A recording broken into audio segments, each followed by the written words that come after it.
Okay, so whenever you want to, let's see, we do have, wait, 1, 2, we do have quorum.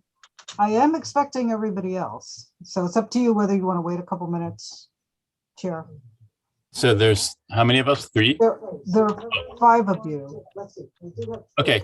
Oh, yeah. And why don't we proceed? Okay, let me start recording. Okay.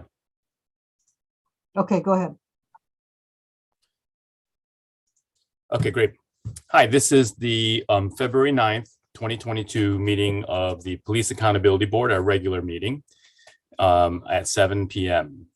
As a public advisory, this meeting will be conducted exclusively through video conference and teleconference pursuant to Government Code Section 54953E and the state declared emergency. This meeting will be conducted exclusively through teleconference and Zoom video conference. The COVID-19 state of emergency continues to directly impact the ability of the members to meet safely in person and presents imminent risk to the health of the attendees. Therefore, no physical meeting location will be available. To access the meeting remotely, join from a PC, Mac, iPad, iPhone, or Android device using the URL that's posted on the agenda, which is on this Police Accountability Board City of Berkeley website. If you do not wish for your name to appear on the screen, use the drop-down menu and click on rename to rename yourself to be anonymous. To request to speak, use the raise hand icon on the screen. To join by phone, you can also dial the number that's at the PAB website and on the agenda at the City of Berkeley as well, and enter the meeting ID that is there. If you wish to comment during the public comment portion of the agenda, press *9 and wait to be recognized.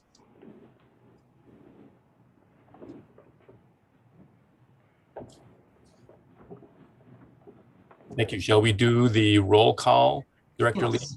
Thank you. Board Member Calavita? Here.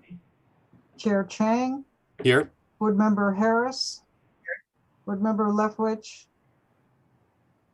Okay, I saw your lips move. Okay, you're here. Board Member Levine? Here. Board Member Mizell, Vice Chair Mizell? Here. Thank you. Board Member Moore? Here. Board Member Owens? Here. And Board Member Ramsey? I don't see him yet. Okay, we have quorum, Chair. Okay, great. So Board Member Ramsey is not quite here yet. We'll let everybody know once he is able to make it. Let's discuss the agenda, item 2. We're going to try to move efficiently through the items today because we have quite a large agenda, including closed session. Any concerns, questions, or revisions to the agenda? Seeing none nor hearing none, let's move forward to approve the agenda. Somebody needs to make a motion. I move we approve the agenda. Second. So moved. And hang on a second, let me prepare, I should have done this before, the timer for the public portion. Okay, let's ask if there's any objection to the Sure, of course. agenda. Any objections? Now that we've moved to approve, not seeing nor hearing any, the agenda is approved. Mr. Chair, I just wanted to note that I arrived. Sorry, I was late. Thank you. Okay, thank you. So let me grab that countdown timer.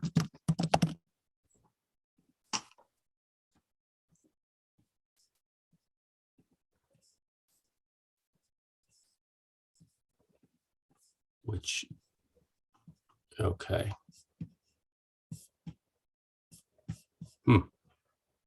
Oh, I need to let you share your screen, Chair, and Yes. I'm trying to pull the countdown timer that I had before. okay. You actually should have share screen ability anyway. Yeah.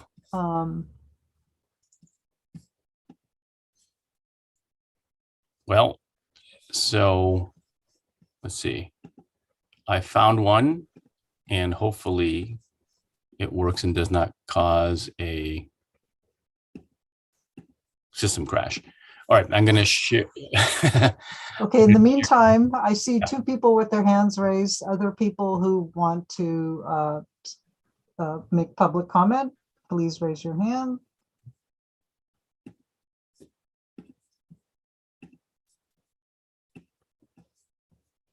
Anybody else? Okay, so who was first, Director Lee? It's in order. The person you see on top, can you see the raised hand? You know, when I started sharing the screen, I think I lost it, actually. Okay, Kit Saganor was first. Okay. So again, let me just make sure to test this thing to make sure it starts up.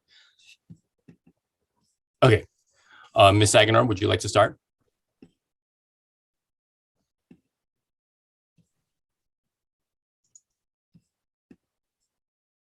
Can she hear? You have to allow her to speak. Oh, I see. I apologize for this. So I am trying to find her participants. Okay. Mr. Chair, it should be along the top of the screen. There should be an area that says participants. If you click on participants, it'll give you a new box. That's right. Thank you. Here we go. Okay. Ms. Saganor, are you able to speak? Yes, thank you. I got the unmute button and I won't take 3 minutes. I just want to express concern. I've just seen the news that Berkeley is going to cease requiring the public to mask indoors and in other spaces. And I don't know if there's a representative there yet from the department, but I'm very concerned of how this may affect the practices of uniformed police officers. I haven't seen final figures yet, but I know that a significant number of officers are not vaccinated for whatever reason. And the police department itself has documented and has posted photos of police officers in Target indoor public places not wearing masks.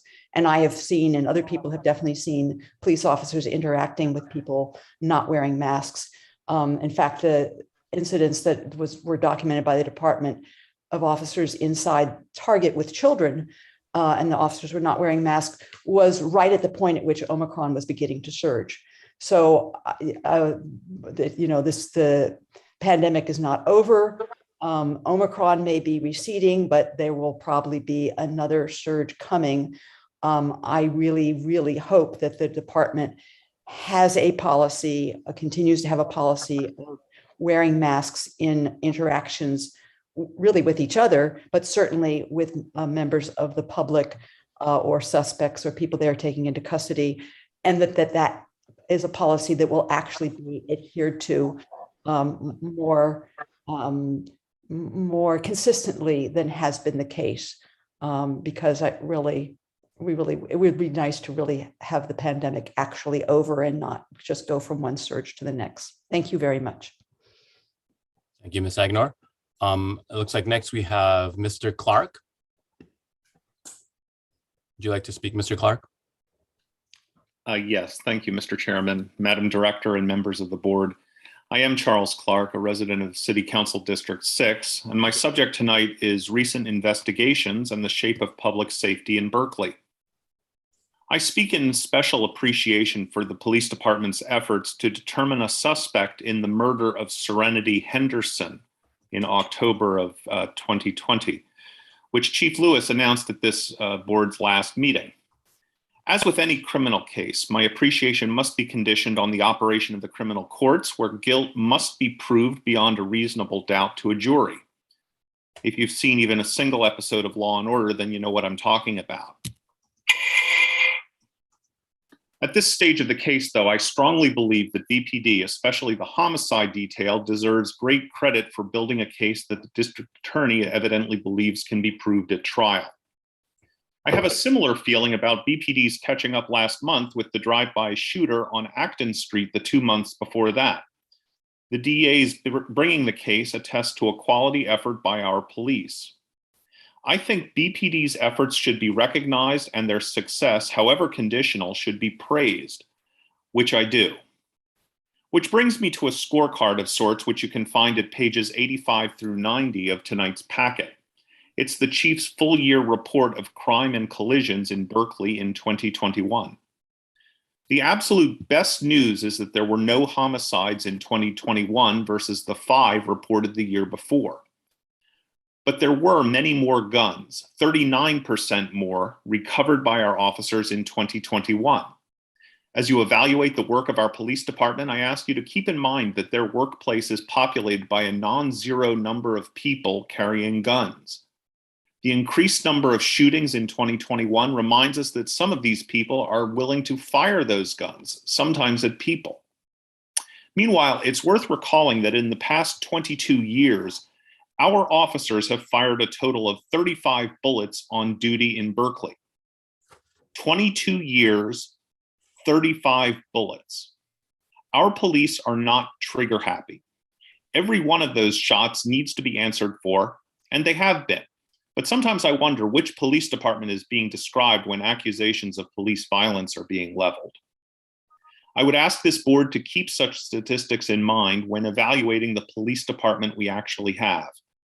It seems to be doing a pretty good job, for which I commend them. Thank you. Thank you, Mr. Clark. Tracy Rosenberg, would you like to speak? Yes, I would. Thank you. Sorry for the brief pause. I had to unmute. My name is Tracy Rosenberg. I'm with Oakland Privacy. For those of you who don't know, we are the group that sponsored what is called Berkeley's Surveillance Ordinance, or Section 2.99 of the Municipal Code. As Julie Leftwich will be able to confirm, I did serve on sort of an ad hoc police review commission body to put some of the language together for that ordinance. I want to speak to 2 items tonight briefly that you're discussing in the context of that ordinance, 10B and 9B. On item 10B, you are looking at a proposal for public cameras from, I believe, D2.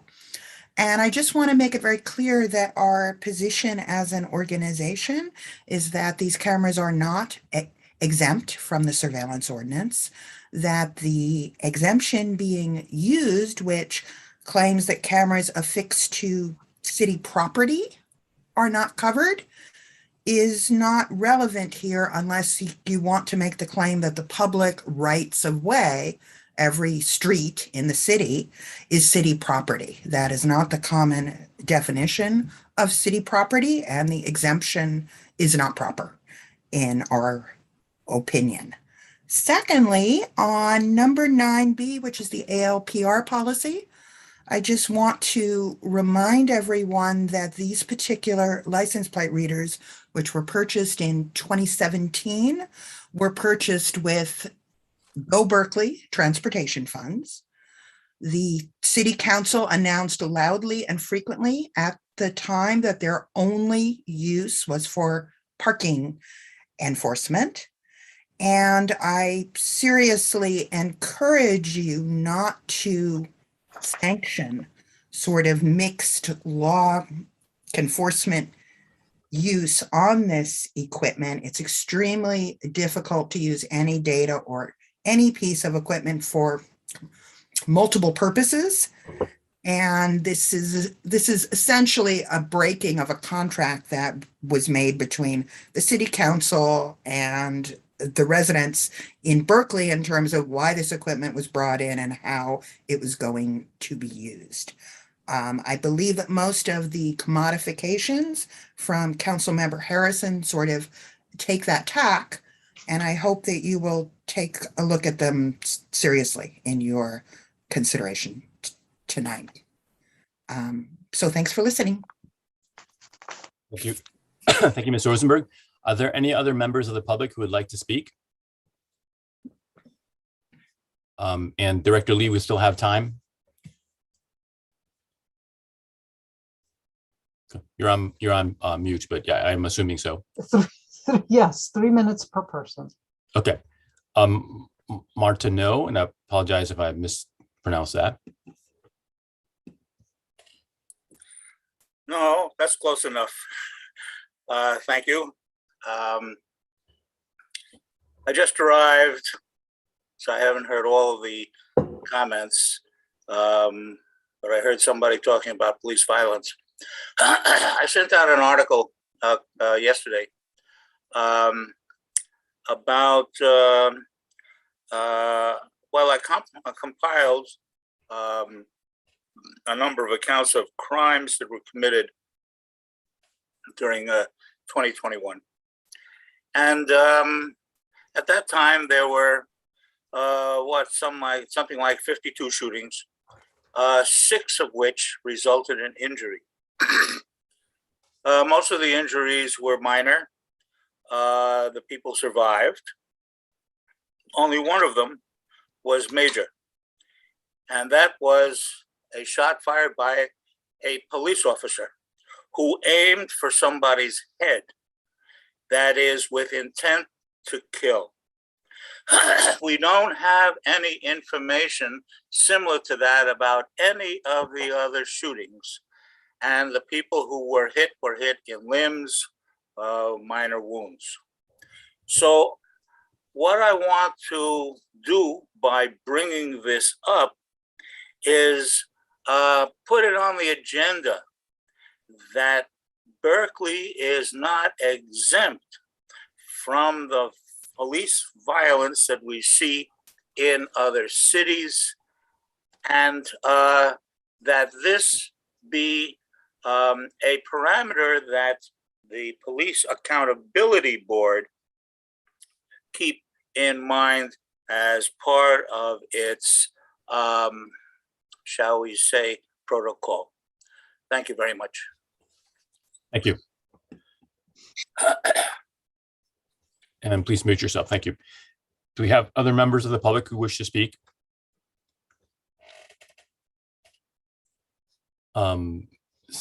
Not seeing any. I think we've completed the public comment portion of our agenda.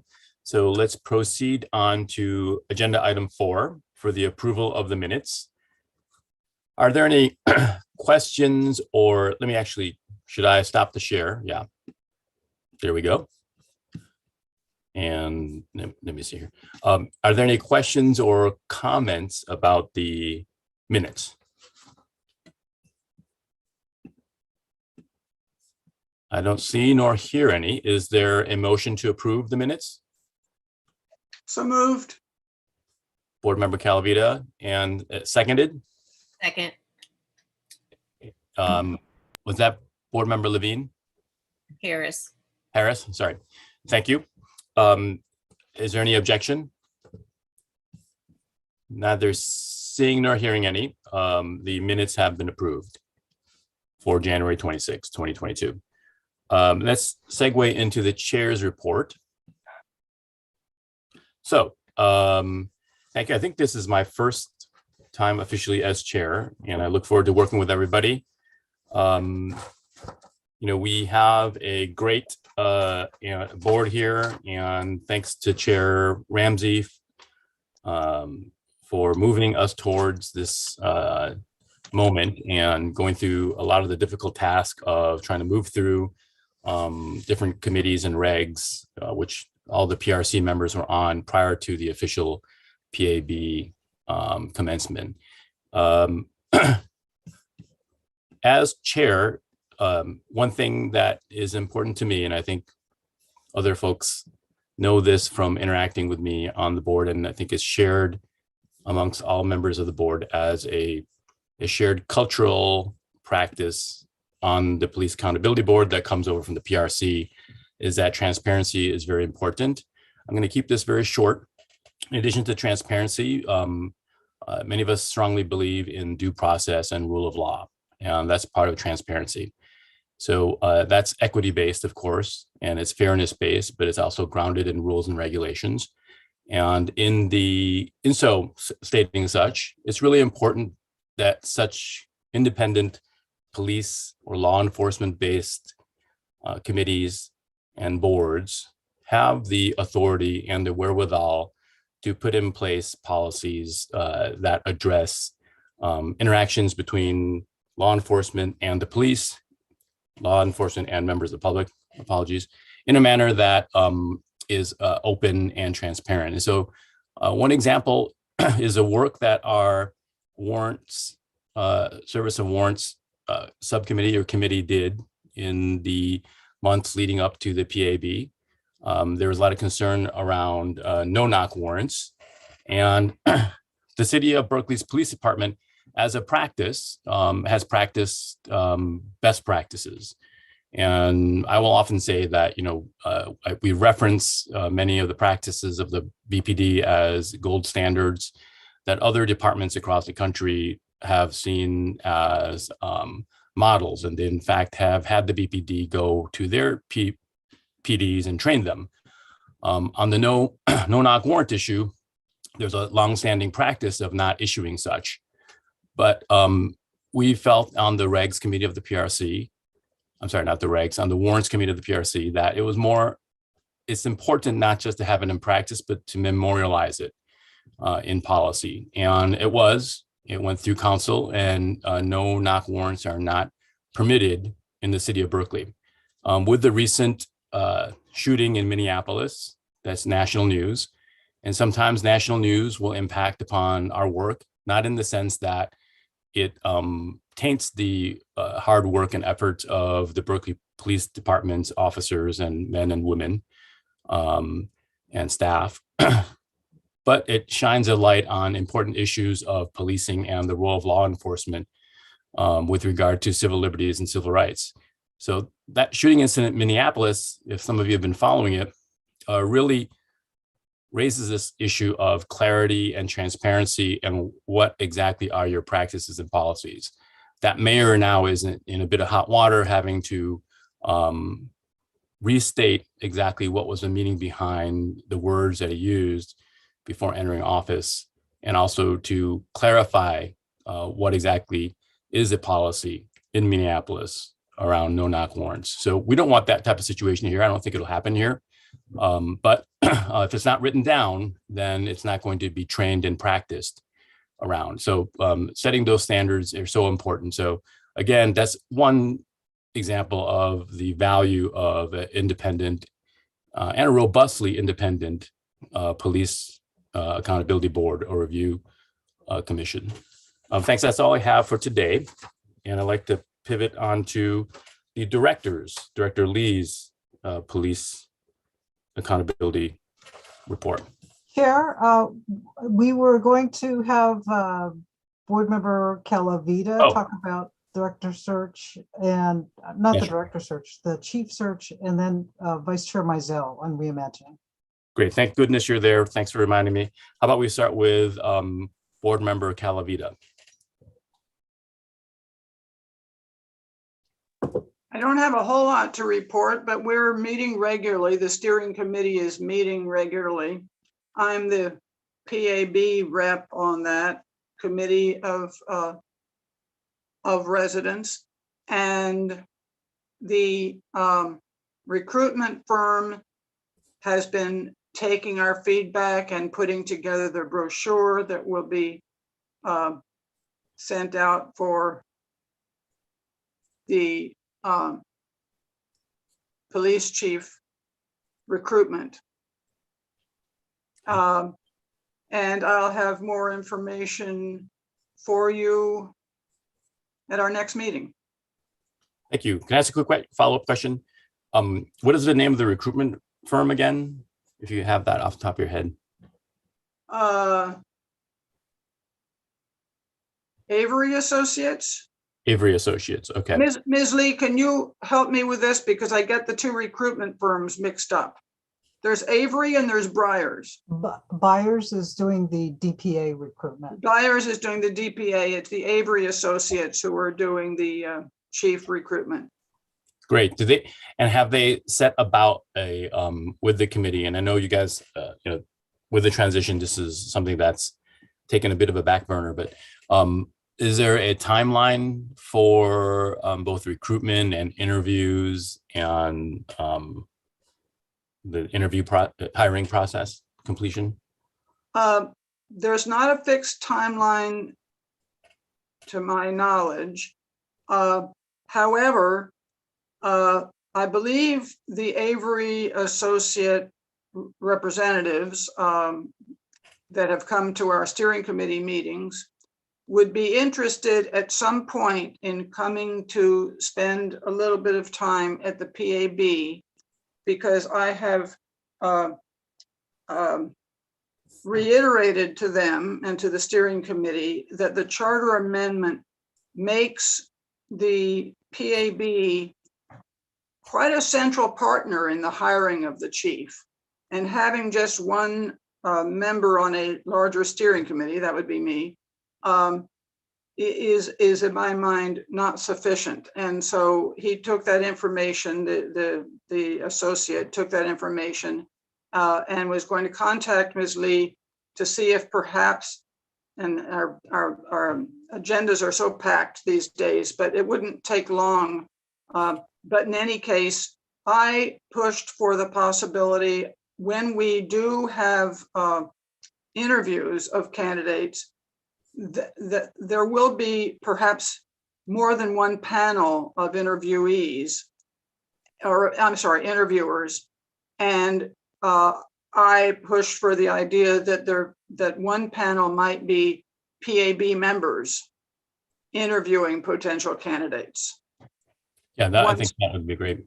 Once the associates get a pool of finalists. Thank you. Yeah, so that'll be coming in the future. Okay, Director Lee, would it be possible, can you take a look? You know, it's a back burner priority, but obviously there is some importance here with getting a permanent chief in place, of agendizing Avery Associates to come meet with us sometime in the next couple of months. I thought I heard Board Member Calavita say that they were going to contact me. They have not so far, Ms. Lee? No, not yet. Okay, well, maybe I'll shoot them an email and remind them that that Okay. was what they were going to do. Okay, and then CC me, and then they'll make it easy for them to. Yeah, Great. Yeah. Thank you very much, Board Member Calavita and Director Lee. And now if Vice Chair Mizell could provide his update on the Reimagining Public Safety Task Force, that'd be appreciated. Yes, thank you, Chair. Fairly brief update here. We'll be having our next and potentially our last meeting, at least our last meeting in this part of the process, tomorrow on February 10th at 6 p.m. There we'll be considering the second draft of or I should say the subcommittee, Reconciliation Subcommittee's draft response to the Nick Jr. report. So as folks may recall, Nick Jr., National Institute for Criminal Justice Reform, wrote the report to the city for reimagining public safety using this framework of reduce, improve, and reinvest. We, as a task force, obviously a Berkeley, I guess, Berkeley neighbors and experts in different fields have written our response to that Nick Jr. report. So we're considering our draft of that tomorrow. I presume, assuming the will of the task force, we will approve that and send it to council for a March 10th work session where presumably I, Vice Chair Bonachima, city staff and others will sit down and have to do the first conversation about, I guess, looking at this full proposal, and it is a full proposal, and the potential steps towards implementation. So that's the update. At some point, there may be implications for us as a board in terms of our role, monitoring department progress on certain things, but that's likely several months, if not possibly a year down the line. But that's the update, Chair. Thank you very much. Let's move on then to the next agenda item, which would be Director Lee's report. Thank you, Chair. First, I want to apologize to the Chair and Vice Chair. I did not change the your titles on the agenda for this week, so that'll be in place for the next meeting. In terms of our cases, no new complaints filed since the last meeting. We had our first hearings under the new process, and we had a panel of 3 board members on a week ago Monday and another 3 on Friday. And so I appreciate everybody's service, and especially for the people who had not been on the PRC. It was a new experience, and I think things went, fairly smoothly, and but there's always, always lessons learned and ways to do things better. I want to talk about staffing in my office. So we are budgeted for 4 people, and that is because when the budget was developed for this office, the council authorized a new position above the 3 for the PRC, and that position is the Director of Police Accountability position. There's a vacant, so, and then we have the investigator and our administrative support person who serve as interim staff as provided by the charter amendment until a permanent director is hired. So the 4th position is the vacant PRC officer position that I used to occupy. It's still on the books. The thinking has always been that when the permanent director came on board, that person would decide how to fill it. Back in the fall, in October, when I realized that the work of the office was getting to be, really too much for the 3 people, I did initiate a process to hire a temporary part-time investigator. That's the position that I just sent you the link for. It finally got published last month. And most of it has to do with HR, the Human Resources Department being completely swamped. And I really had to push and keep on it to get that going. So that all was planned for before Mr. Norris announced that he would be retiring. So I have a requisition in to hire his replacement, and that is making its way through the process. I've now learned that I need to constantly push HR to make sure that things keep moving through the system. So we will have a pool of people. I hope we have a nice pool of people who apply for the temporary position. And then from that, we could draw on, we could use that pool for the permanent position as well. So that's where we stand in terms of staffing. Your standing rules are going back that you approved. The revisions to the standing rules that you approved have been put in the hopper for the March 8th City Council meeting. And I hope that I did send the mayor a copy in advance, and hope that they will just fly through on consent. I got a call from Peter Lee in the police department, who is working on the controlled equipment ordinance. That's an ordinance that was passed last year. The PRC had taken a look at that. It requires basically an inventory of all equipment that is used by the department. That there are defined categories of equipment, weapons that are subject to the ordinance. Anytime new purchases are made, they have to go through a process similar to the surveillance technology process. But the initial piece of it is to present use policies for all current equipment. And Sergeant Lee was giving me a heads up that it'll be coming. So there's a requirement that the Police Accountability Board review these before they go to the council, or at least it be presented. Whether we review them is up to you, but there's a requirement that the PAB have the opportunity to do this review. So he just was giving me a heads up. It's probably coming next month, and he said so far it's 70 pages worth of report. Training, I don't want you to forget about that. You've obviously been so busy with your regular agenda items, but I do need to get something scheduled.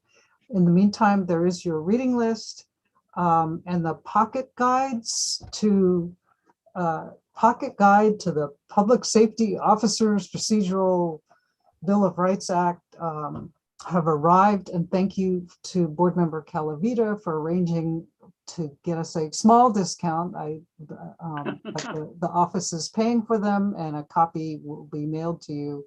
I think they got in the mail today. And so these guides are something that are also on your reading list, so they will count for training hours when you do go through it. Stipends finally got processed for the last quarter of 2021. So you should be seeing those soon. I'm going to, what I learned, lesson learned, is keeping track of people sending me emails was not ideal. So Maritza suggested, she had a great idea. She says, well, why don't you do a form for people to fill out? I said, well, what a great idea. So she and I worked on a form. I'll be sending that out within the next couple days, and it's for you to keep, and it's probably easier for you to keep track, keep this log, and then I'll let you know at the end of the next quarter or the end of next month to when March is over to complete that and send it along. So it's not, so you get stipends for meetings, and those are pretty easy to track. And because, we keep the attendance records, what is a little trickier is the training that you do when you're not at a meeting. And so, you're individually doing ride-alongs, you're doing reading at your own pace. You might attend a NACOL seminar or something that I've approved. And so it would be helpful if you all kept track of that in one place and then sent that to me at the end of the quarter. And so you should be getting stipends. You might get them next week. And the plan is to continue to do it quarterly, except for Board Member Mizell is getting them monthly. And hopefully sooner than, a month and a half after the end of the quarter. My goal would be to do it within the month, within a month of the end of the quarter. Friday is a city holiday, and Monday I'm on jury duty. So, but you all know how to reach me when you need to. Board Member Leftwich, you have a question? Yeah, about the stipend. I had looked at the language recently, but now that I think about it, I don't recall seeing anything in there about credit for sitting on a hearing panel. Well, I'm considering, yeah, those are formally meetings. And so that's how they're being credited to you as a meeting. Okay, thanks. Okay. Any more questions? Okay, that's it for me. Thank you. Great, thank you. So we're at 7:40, just a time check. And now we can move on to the Chief of Police report. And thank you, Director Lee. Oh, actually, you forgot to announce that Lieutenant Robert Rittenhouse is here on behalf. That's right. Thank you for the reminder. Lieutenant Rittenhouse is here on behalf of Chief Lewis. Thank you for joining us, Lieutenant Rittenhouse.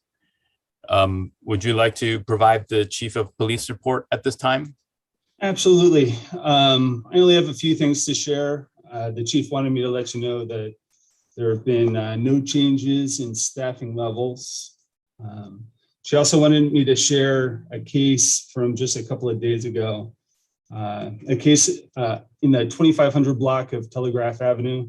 It occurred about 5 o'clock at night. It was a busy time of night in a busy area of Telegraph. We got multiple reports of a man making stabbing motions with a knife and possibly bleeding. Our officers did a great job of responding up there and isolating the man. And as that was happening, kind of a big crowd formed to watch what was going on. It was impressive to see our officers using de-escalation techniques and calling for resources to bring the situation under control safely.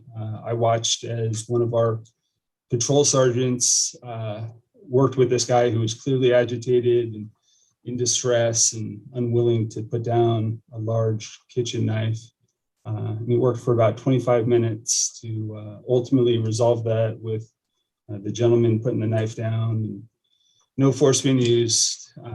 And he was ultimately evaluated by our paramedics for an injury on his hand or his wrist, and then taken for evaluation. So it was a wonderful job, all those involved on scene, de-escalating. She wanted me to point that out. Lastly, she wanted me to share with you that we should have the FIP update council item to you all by the end of the week. And that was it. We have some hands raised. Was that board member Leftwich first? Was that a leftover hand raised? Okay, great. Board member Calavita, and then board member Levine, and then Vice Chair Mizell. Could I ask Lieutenant Rittenhouse, are you able to turn your camera on? Oh, yeah, sorry about that. Thank you. Thank you. Lieutenant, thank you for that report. And also I wanted to commend the department for that incident of de-escalation of the man with the knife. That is very impressive. So thank you for that. I also wanted to thank the chief for sending the FIP subcommittee the consent search form that has been produced. As you'll hear in a little while, there are, I believe, some problems with that form, and I'm wondering if you know whether the consent search form is something that is the revised form that was provided to us recently is what is being used now, and whether consent searches are carried out always with the person consenting receiving the form and filling it out. So I'm wondering if you know about those consent searches and the forms. I have not seen the new. I have not seen what's been sent to you all. So the new form I have not seen. We do have a consent search form, which we do use currently. I don't know the differences. I haven't seen. Right. It's just that the FIP proposals that were voted in by council require that the form be filled out for every consent search. And I was wondering, if you could perhaps take the message back to the chief that the committee will be working on that, and we would urge that people not be trained on that form yet because we see some real difficulties with it. Well, no. Thank you. That's it for me.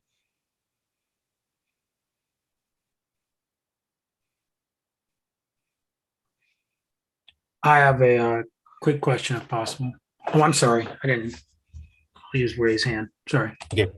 So we'll board member Ramsey will swing to you after board member Mizell, Vice Chair Mizell, unless you have something that you think is relevant now that you could raise quickly, given the recent conversation. Okay. Yeah, I can wait. Sorry. Right. That's okay. Board member Levine, please. Thank you. Thank you very much, Lieutenant Rittenhouse. I am impressed and actually so pleased to hear about how the officers responded to that 27th and Telegraph incident, which I had not heard about before tonight. I'm interested if you could just elaborate a little bit on what assistance they got, or what they called for, what was utilized to assist beyond their verbal interaction with the suspect? Yeah, so some of the things that they did while engaging with this gentleman were they staged PFD. We had officers contacting our mobile crisis team to see if they'd had contacts with this individual in the past. And oftentimes we'll ask, are there things that trigger an individual, ramp them up more? And did they know of things that tend to calm the individual down? In this particular case, we had a senior sergeant, a patrol sergeant, who was talking to this gentleman when I got on scene. We also asked for a negotiator, a trained negotiator, but it was clear to me in watching this sergeant interact with him that he was beginning to gain rapport and did a wonderful job just in the manner in which he spoke to this gentleman, the words he chose. And then there's a whole coordination of other officers who are trying to make sure that this individual doesn't break containment or walk off or become a threat to people in the nearby area. So those were some of the things we did. Yeah, that's really impressive. So the crisis intervention team didn't actually come to the scene, but they provided support through phone contact of some sort. Is that what you're saying? I may have misspoke. All of our officers are crisis intervention trained, but we had asked for our mobile crisis team. We had asked questions of them to see if there were things that might help calm this individual down. So are they from mental health? Were they people from mental health as opposed to? Oh, okay. Yeah. And they provided the information you requested. I don't know how that loop got connected. I don't know whether that information, we ever got it. It was one of the things we did in preparation for our rapport building and our discussion with this individual. So as these scenes are developing, we're requesting a whole bunch of different resources just in preparation, not knowing where it might lead. Well, thank you very much. I'm very impressed. Thank you, Lieutenant Rittenhouse. I have a quick follow-up to Board Member Levine's question. So I just want to make sure that in terms of the process, I know that there's often a concern around when and how should police officers engage with someone who may be having in a mental health crisis. Then, of course, you have the crisis intervention team, but sometimes, as we heard in the PRC previously, sometimes they may need the assistance of law enforcement. So in this particular instance where there was this de-escalation practice and you guys have, all of you been trained on this, what was the initiating initial response? Was it the officers or was it the crisis intervention team? It was officers. Multiple citizens were calling in saying this gentleman had a large kitchen knife. He might be bleeding and was making motions at other people. So it was the officers who responded first. It already had been, I don't know what the term is, but there's a concern about physical harm or violence already. So law enforcement was called and then crisis intervention engaged with you.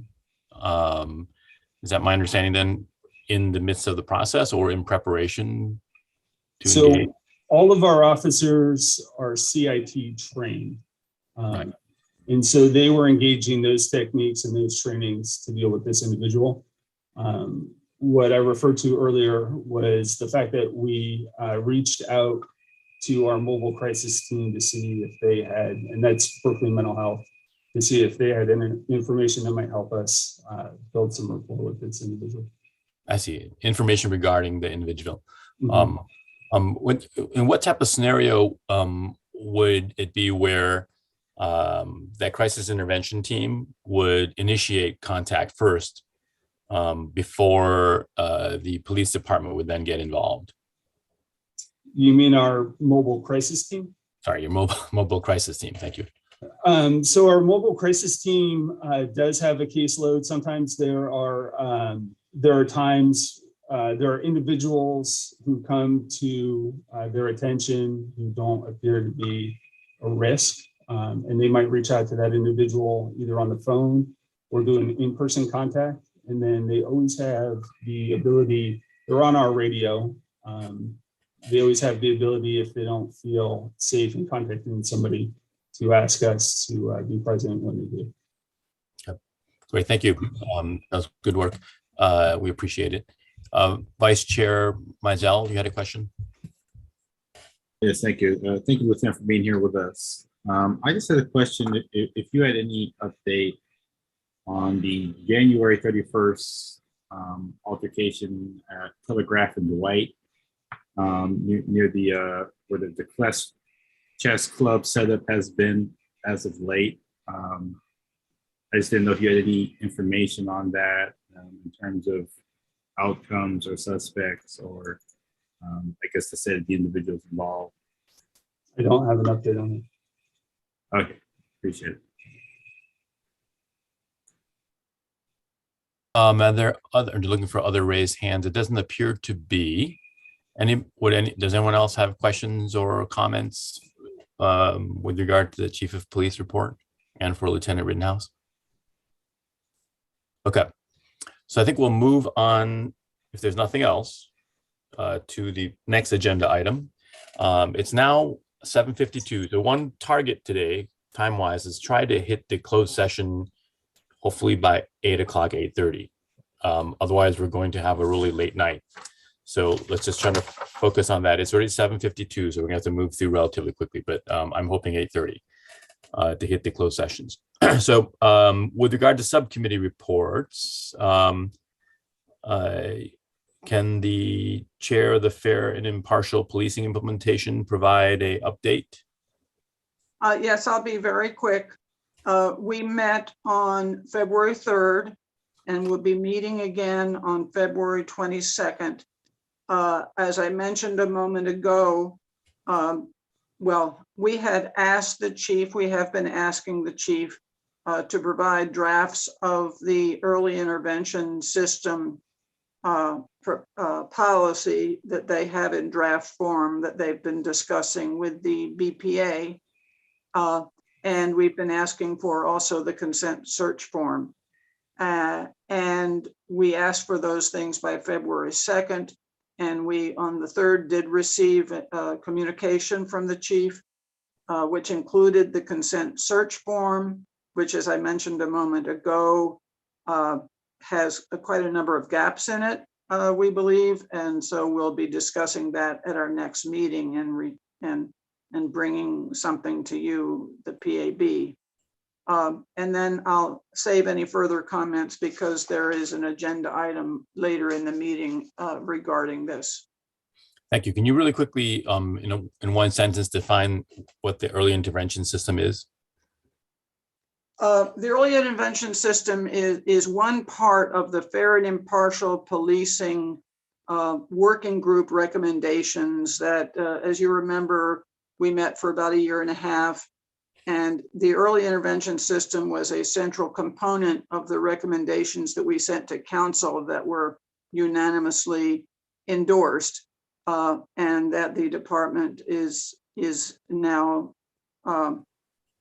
presumably implementing. And the PAB is responsible as the oversight body for monitoring and assessing that implementation. So the early intervention system is a system that is used in many other departments, which is meant to, through various ways, statistics and supervisory observation and so forth, figure out outliers in the department with regard to, and because this is Fair and Impartial Policing focused, in this case, outliers in disparate stops and searches, racially disparate stops and searches. And once outliers in the department, in other words, they would be having a greater disparate number of stops and searches.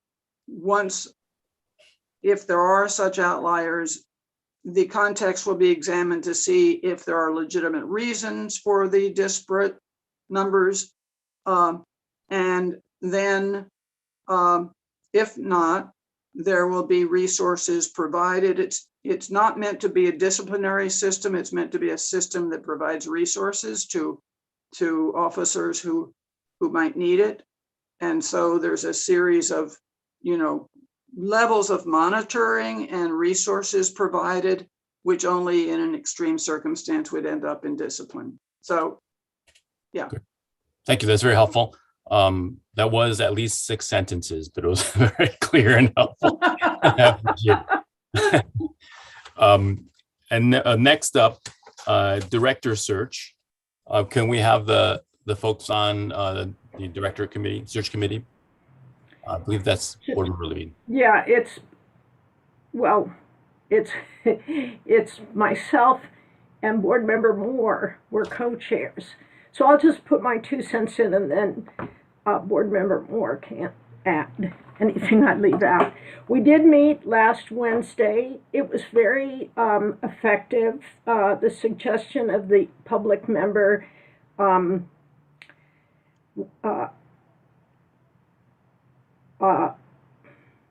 I'm sorry, I'm just having her last name's Rivka, I'm sorry.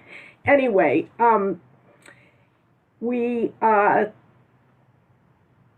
of got our act together to be a little bit more proactive in terms of reaching out to groups we think could contribute to this process. We also want to get a timeline I'm working on, and so that we can make sure that our input is heard before it gets too late.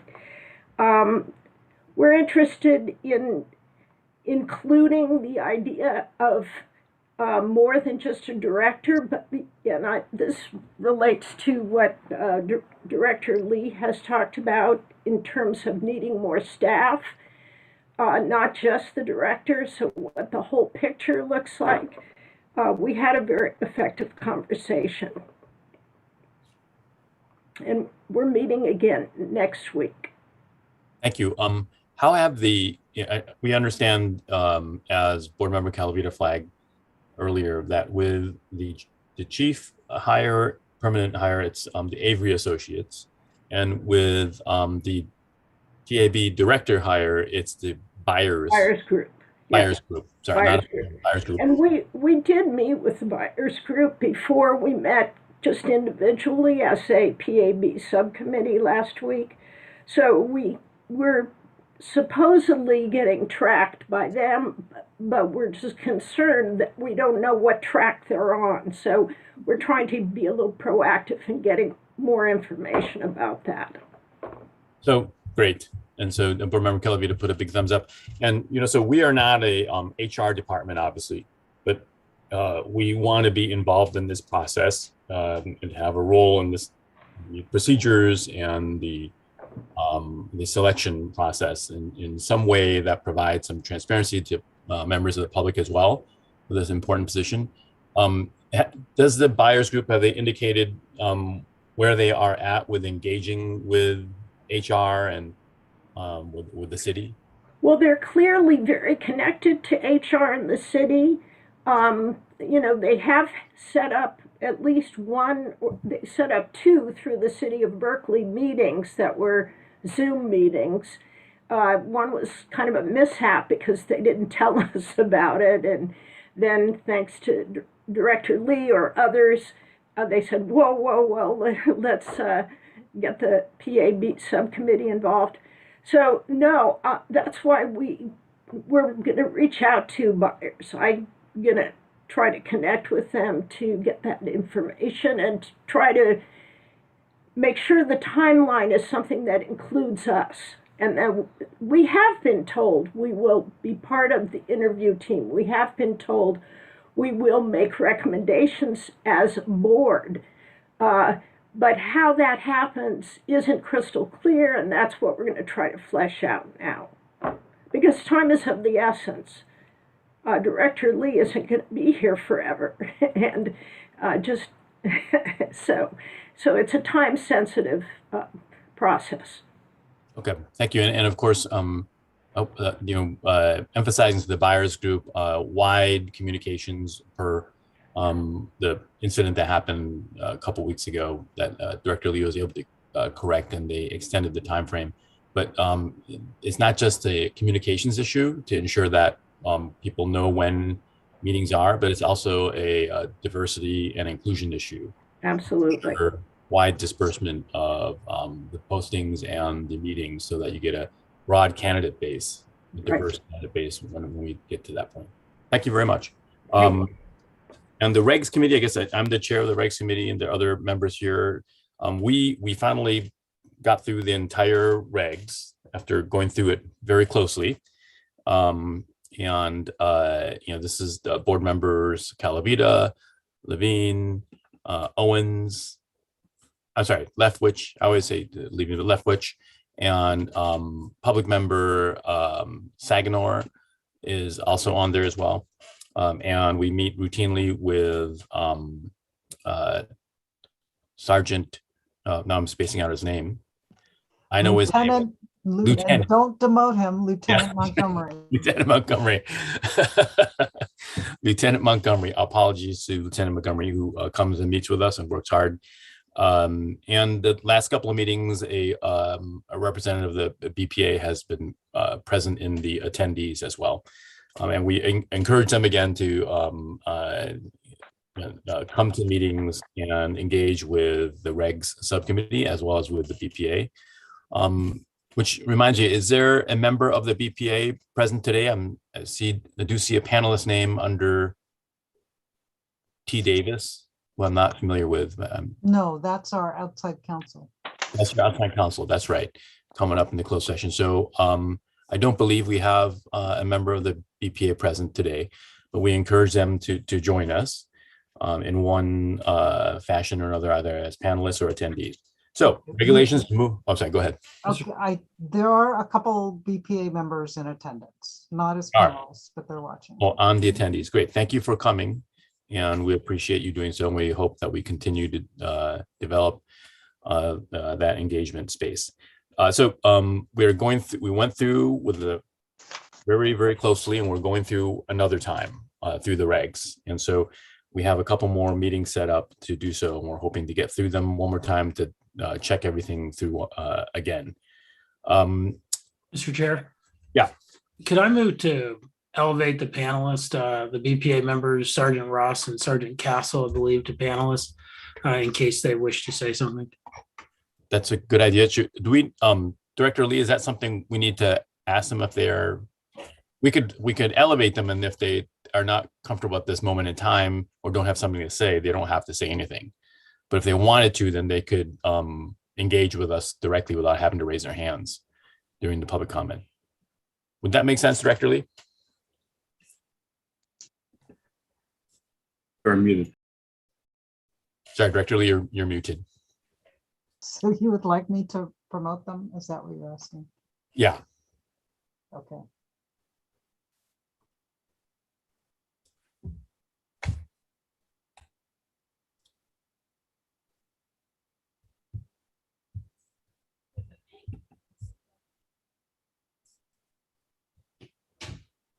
Have they, or do I do that, or do you do that? You could do it too, right? Let me see. Would you like me to do so, Director Lee? I think we should just move on, quite frankly. I did try to promote them, and I don't know I see. Okay. if I was unsuccessful or if they chose not to. I'm not sure. Okay, thank you. So as a practice, that's what we're going to offer and try to do at each meeting. And if they shall want to speak, they may. If they don't want to, they don't have to. Let's move on to mental health response. Who is the chair on this? That's me again. Oh, sure. Sorry. And I want to apologize. I forgot Ms. Polotnik's last name. It just was in the back of my mind. I'm glad you had that problem too, Chair Chang. The mental health group, very, very small. I want to encourage more members. We met today, was our first meeting. I'm really hoping that more people will participate. It was initiated through complaint number 7. But it really has a broad interest in, I think for this board. It led to some of my questions of Lieutenant Rittenhouse this evening. And so I'm learning and I want to learn more, but it's hard. Right now, it's just myself and one public member. So if anybody else would be willing to participate, excuse me, Board Member Harris is on the committee, but she wasn't able to make it today. So, and it's always possible that one of us can't. So it would really be great if there were more board members and more public members, which I think we can maybe try to put together outside of one of our meetings. So that so I'm on a learning curve and the public member is more knowledgeable than I am about some of the historic mental health issues that are relevant here. I expressed my interest. We're going to gather, and I'm going to ask Director Lee's help to gather all the regulations that apply to police use of mental health facilities, assistance, and their own training, as Lieutenant Rittenhouse described tonight. So I'm in the learning curve on this, and we'll continue to build information from which we can make policy recommendations. Or not, as needed. Thank you very much. Policies, I should say. So next, if there's no other questions with regard to this and comments, thank you. There's like Sorry. 7, 8 calls, but none of them list a manager or any personnel for 1859 youth list. We have a Sergeant Rittenhouse that could have been, thank you, muted, your police radio. So with regard to old business, let's start with 9A, revision of policy 425, body worn cameras. So just a time check here, it's 8:08, to broaden access by the PAB and ODPA. Yeah, so Chair, if you let me jump in here. I've brought to the board really just my cleaned up version of the 425 policy. When I say that, I mean there are no substantive changes in what is in the packet on page 15 and 16 or 15 and 17. It literally just changes it to be in line with the charter. Obviously, we may want to have a larger discussion about this policy, probably perhaps at another night, given our agenda tonight. But what's before you is just the bare bones changes to put the policy in line with the charter amendment.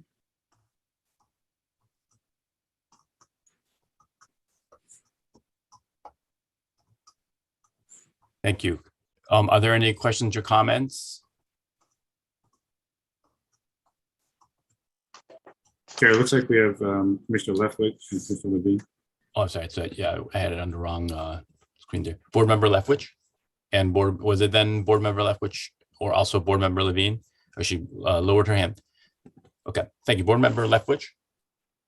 Yeah, I don't see anything in this packet. Maybe I'm missing it. I know we were presented with something before and I had some ideas. Page 15. Page 15. Yeah, somehow I'm looking at that and it didn't look like. Yes, and this just pulls out the particular section addressing our access to. It's not the whole policy.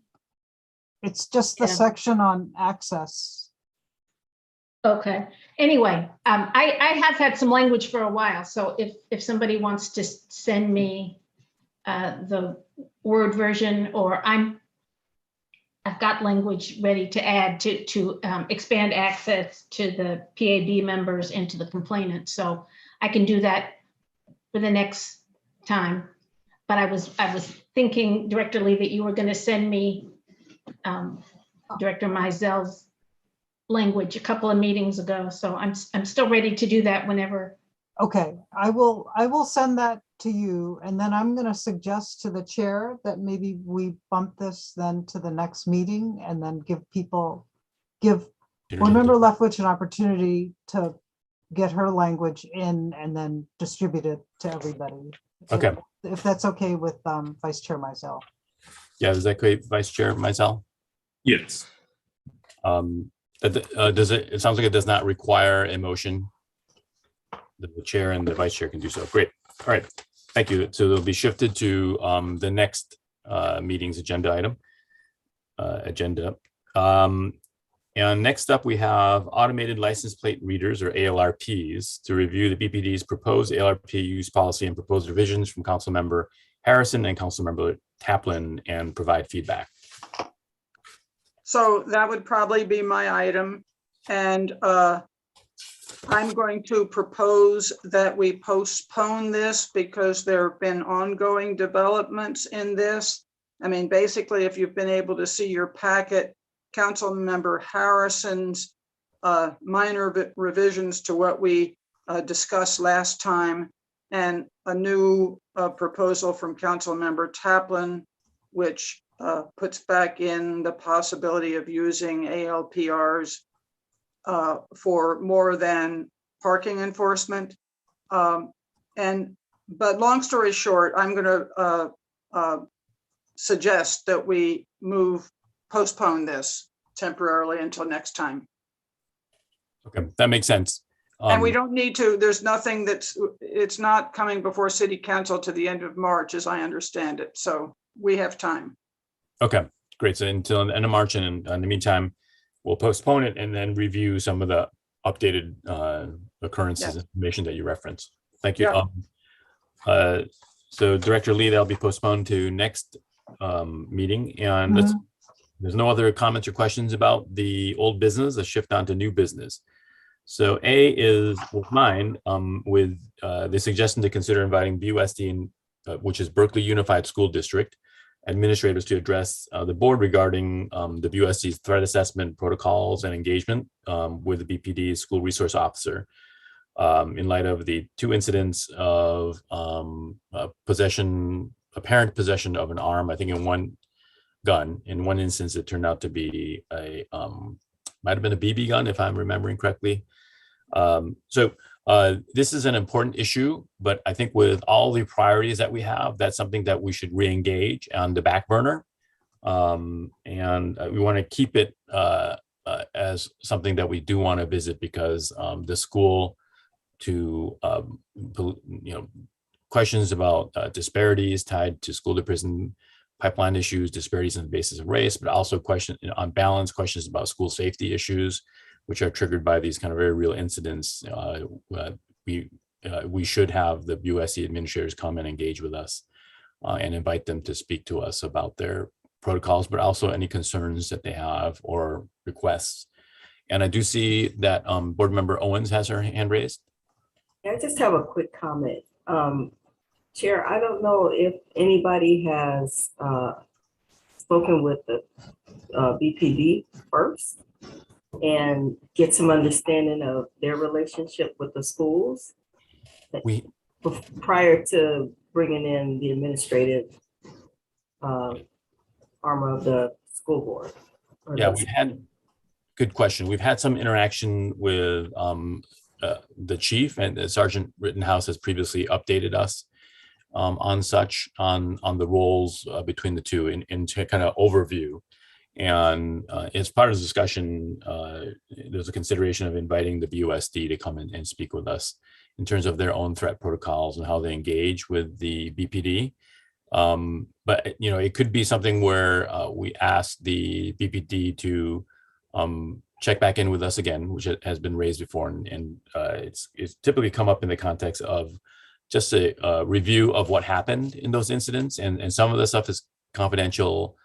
So of course they are restricted in that sense. But what I'm asking about is the process from like initial incident through the triggering of what are called direct threat or threat assessment protocols at school districts.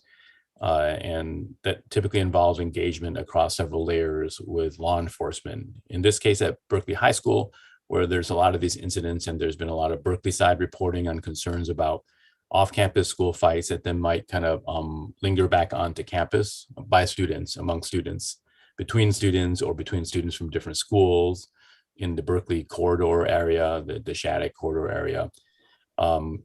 That there be some kind of engagement with the Police Accountability Board, just so that we know like what the protocols are and can determine whether or not there's any kind of necessity to follow further with that.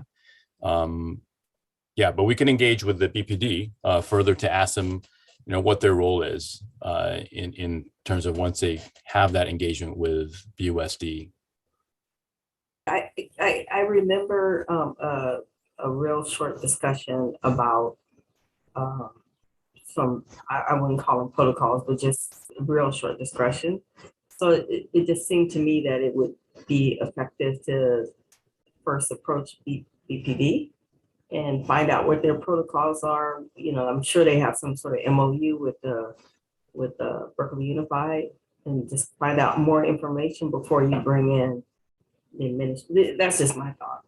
Yeah, that's a good suggestion, and that's something we'll flag. Sergeant Rittenhouse is here, and it is a back burner issue, but you know we want to keep it, you know, on the radar, so to speak. So Sergeant Rittenhouse, if in the future chief reports, if there could be some engagement on this issue with regard to MOUs, memorandums of understanding between the BPD and the BUSD with threat assessments on campus. That'd be great. Great, thank you. Thanks for that, Board Member Owens, and I think Board Member Levine has her hand up. Yes, this time I do. Isn't the resource officer located right at the school though? Doesn't he or she work directly with the department, BPD? Yeah, the resource officer is an actual BPD employee. Right, and is at Berkeley High School. Don't they have an office there usually? Yeah, that's right. I don't know if it's an office, but the SRO, or school resource officer, who is an employee of BPD, right, is actually on campus. Yeah.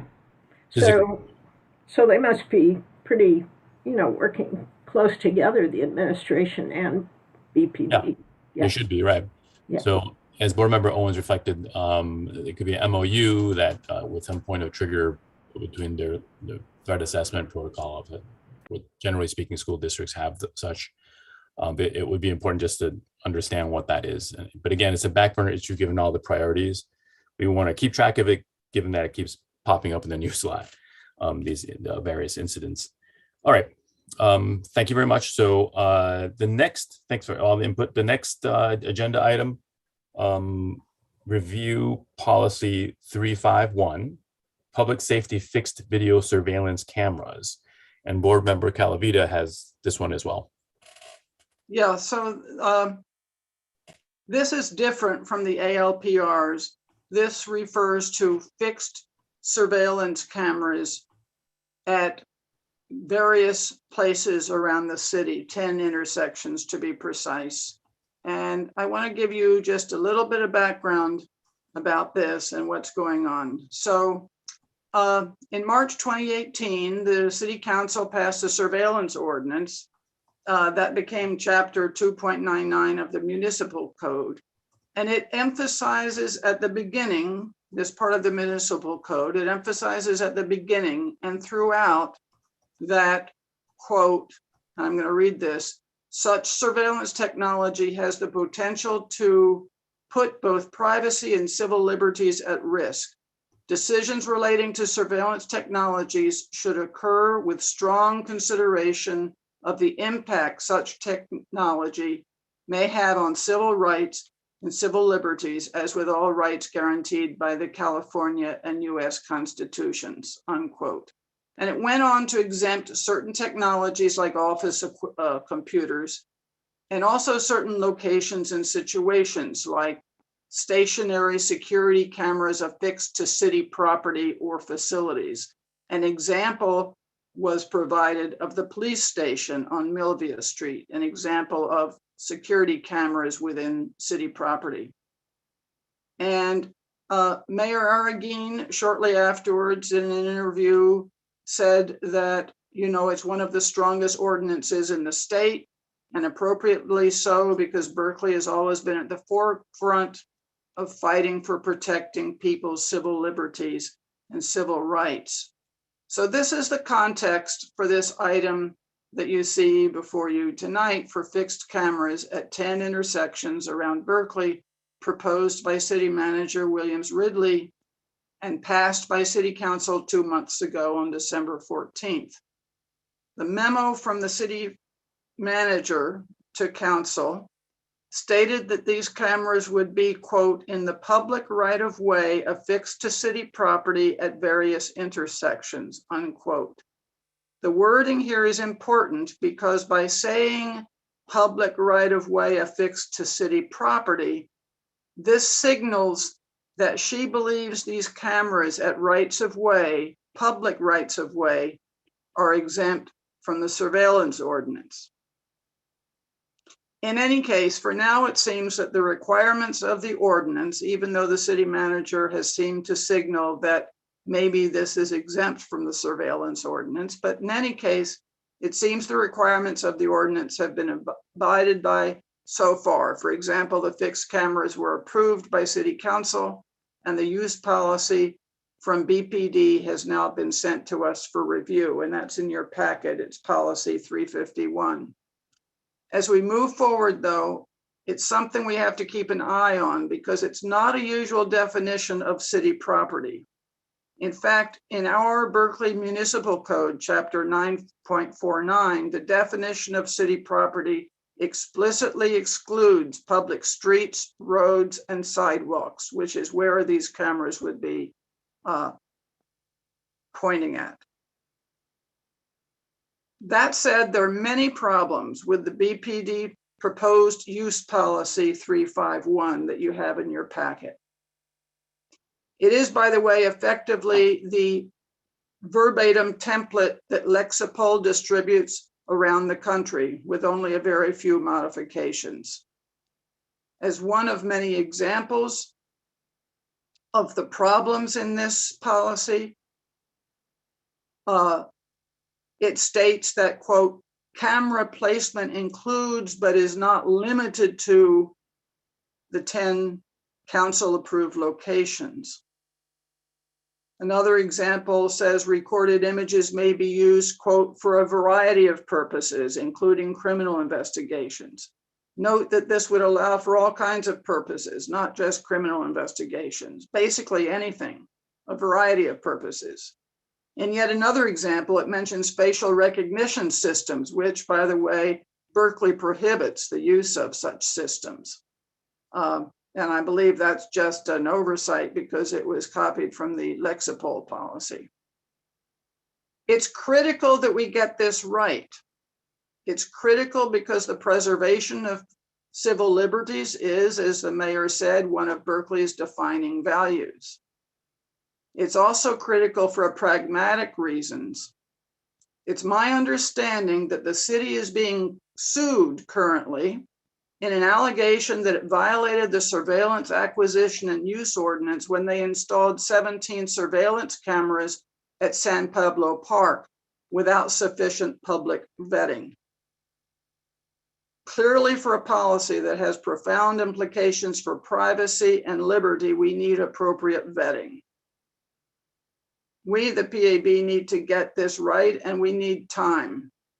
I propose that we send a letter to the city manager, mayor, and council, advising them that we need additional time to do an adequate review of this, in my opinion, very problematic policy that we've been provided, policy 351. I've given you a few examples of the problems, but you can go through practically paragraph by paragraph, and we need time to do this.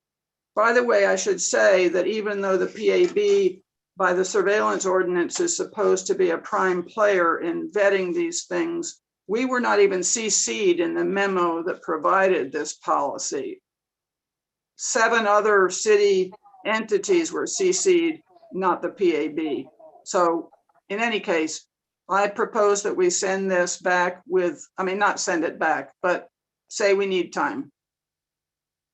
Thank you. That was a very helpful and clear review of the history and the potential jurisdictional issues and the definitional issues on city property and public right of way. I'm inclined to obviously ask for time. It's very concerning that this was not CC'd to the Police Accountability Board. It is a policy that has to do with surveillance. Policy 351 at the top is the Berkeley Police Department. And we know that surveillance concerns raise civil liberty issues, and surveillance is utilized as a tool by law enforcement. And we understand the importance of tools, but we also understand here at the PAB the importance of protections of privacy rights and civil liberties. And CCTV cameras, which I'm assuming these are, unless there's kind of new technology, closed caption TV cameras, sitting at various different street corners would clearly be of concern to the public in regards to law enforcement and the balance with law enforcement and privacy. So this is something we need to spend time on and have full conversations and transparency around. So first, I'd like to call on, I think it's Board Member Leftwich and then Vice Chair Mizell. Thank you. Yes, I just wanted to thank Board Member Calavita for your presentation. I was on the surveillance ordinance subcommittee. It's been a few years and I can't remember the process, but somehow I thought it was supposed to come to it was the PRC at that point beforehand. But I'm just not sure of the process, but it sounds like it's certainly getting to us way after the fact. And I agree we don't have enough time. I don't know if we need a subcommittee or perhaps Board Member Calavita, if you would be willing to prepare a memo for us to all read. I was a little surprised to just see this appear like this, given the ordinance. So I totally agree that we need more time and that it shouldn't happen this way. I just don't know if we need a subcommittee or if it's enough if you would just, provide an analysis in advance. I wouldn't mind. I mean, I've gone through it. I wouldn't mind. Maybe, I don't know that we need a formal subcommittee, but I could go through it with and then we can, if we ever have an agenda where we have, a good amount of time. I don't know what people, I mean, maybe we need a subcommittee. I don't know. I think we need to prioritize this. I think it's really, it's really important and it needs to be vetted and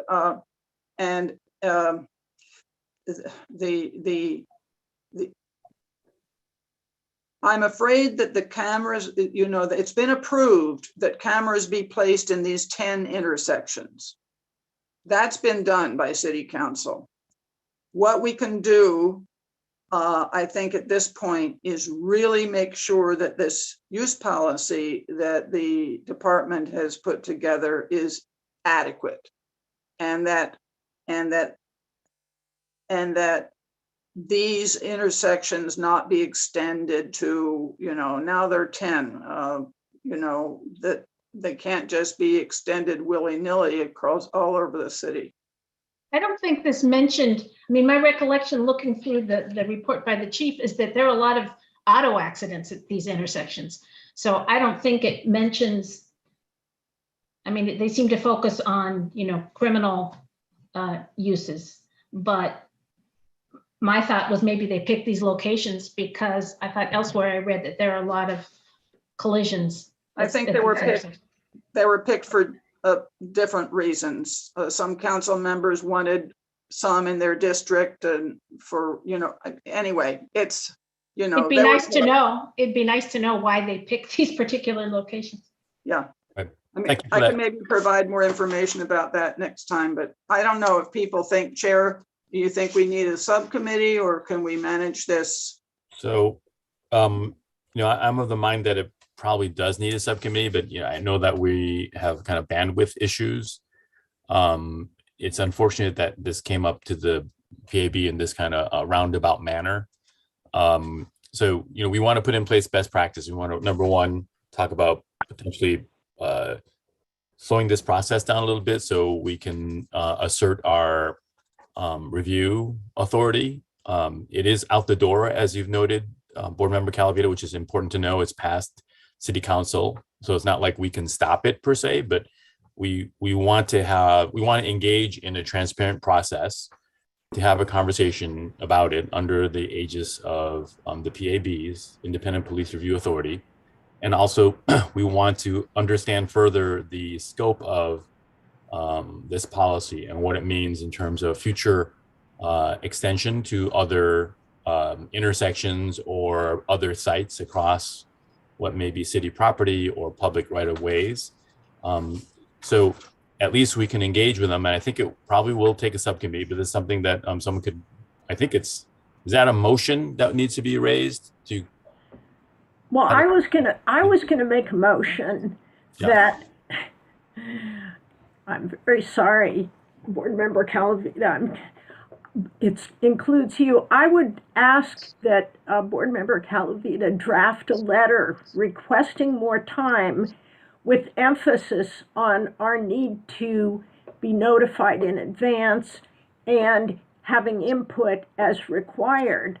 We need the time for this very important policy review and input, and not to permit any expansion of these placements beyond what's been approved, or the implementation of any policy that may have already been proposed until we have time to fully review it.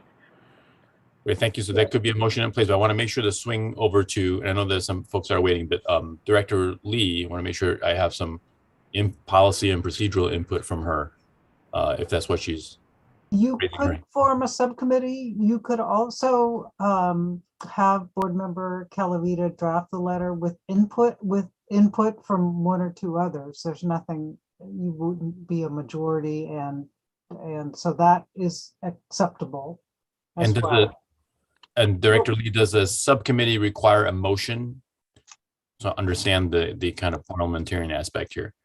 To form a subcommittee, yes, somebody should make a motion and you should vote on that.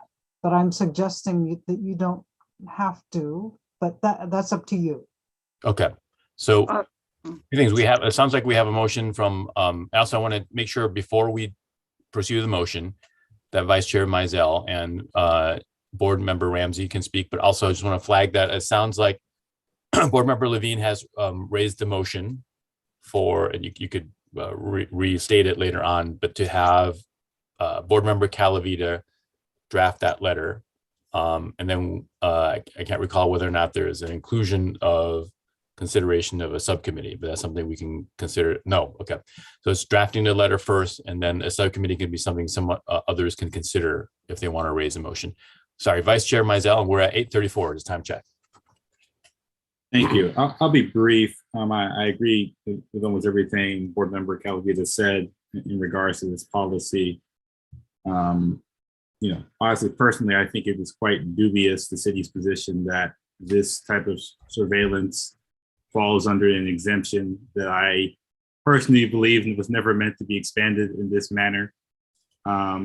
Given the city's current position, they could install cameras literally on any street and any portion of property in the city without going through the surveillance ordinance, which to me is a wild position to have. But I believe that's where we currently are. So one thing to remember is the reason we're getting it in this weird format is because it's been decided that it does not fall under the surveillance ordinance. So they did not have to do those reporting to us, right, and did not have to follow those mechanisms that would have put us in front of this in a better position to respond, right, even though it is still a clear expansion of surveillance in our city. But I'm not the attorney. That will be someone else to decide whether it applies or not. I will say the policy is problematic. It needs review. And yeah, I would just flag whenever members, I would just flag for you, whenever we see these very poorly defined categories of what something will be used for. It means it can be used for virtually anything. And this policy has so many vaguely, broadly defined categories of which this surveillance footage could be used for anything, used at any time, probably almost any purpose. And if not, one could find the purpose fairly easily because of how broad it is. So definitely agree with asking more time, writing the letter. I'm in full agreement. Thanks. Great, thank you, Vice Chair. Board Member Ramsey. Thank you, Chair. Just really quickly, I agree with what Vice Chair Mizell said, and I think there's really two parts to this. I understand that there's the approval of the cameras, which the council has done. That's just the hardware, so to speak, and they've approved that these cameras are going to be placed. You have to look at the use policy, and I just want to emphasize what Board Member Calavita said, that this is pretty much a carbon copy of the Lexipol policy, which in the past we have found generally gives absolute max discretion for the use of these things. And essentially, there really is almost no limitation other than don't violate the Fourth Amendment.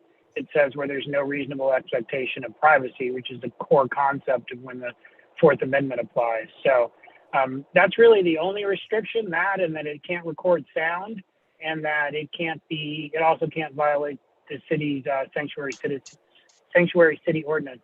But to me, I think we need to look closely at policies that in essence just say the police can do it, just don't violate the law. I think we really have to decide, particularly in an area like this where civil liberties are implicated, whether in the city of Berkeley we want to have discretion that's more limited than simply saying don't violate the Constitution and state ordinances. So I hope we look at it closely. And in that sense, I think the subcommittee might be most appropriate. Thanks.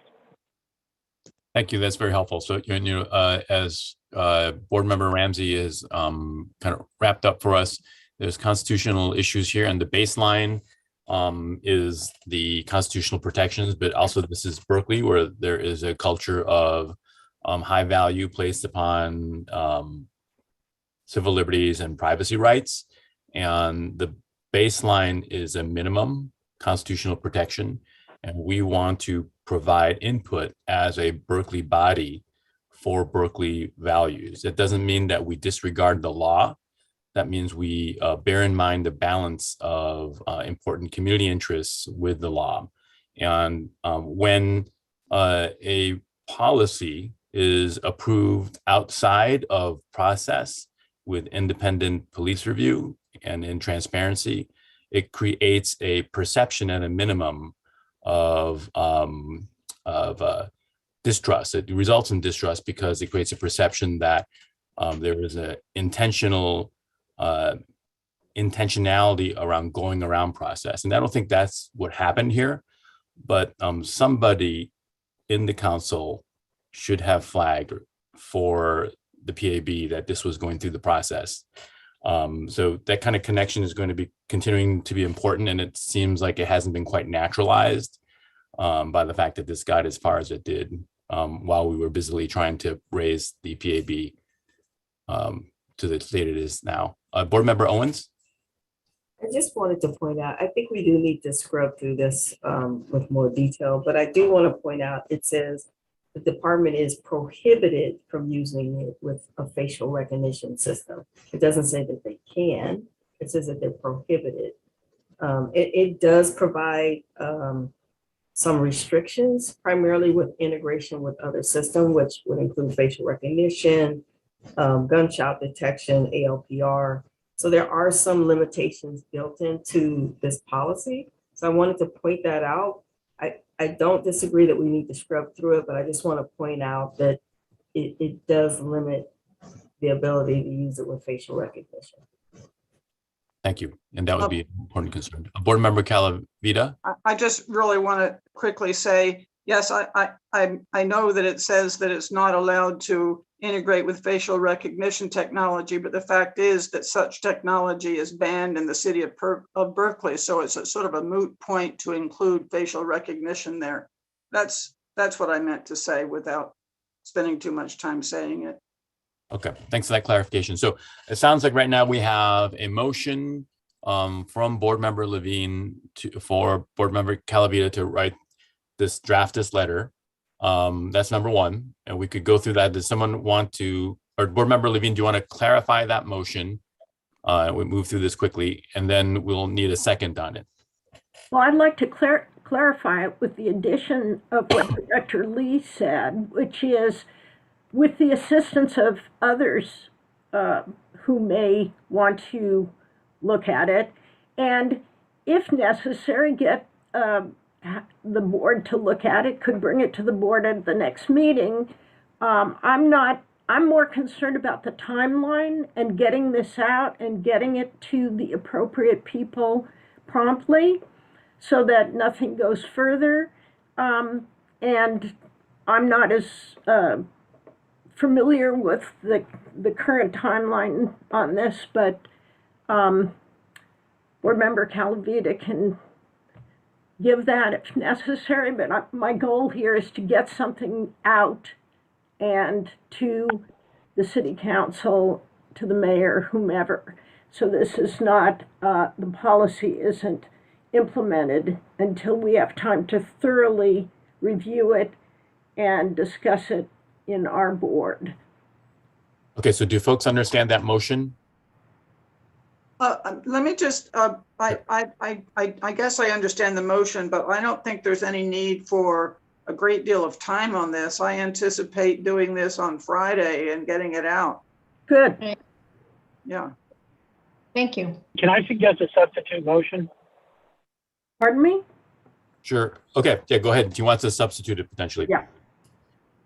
Yeah, I just want to essentially see if a friendly amendment actually accept the same motion, just add to it that we will also establish a subcommittee. So I think we should do both in parallel, get the letter out and get started on the subcommittee.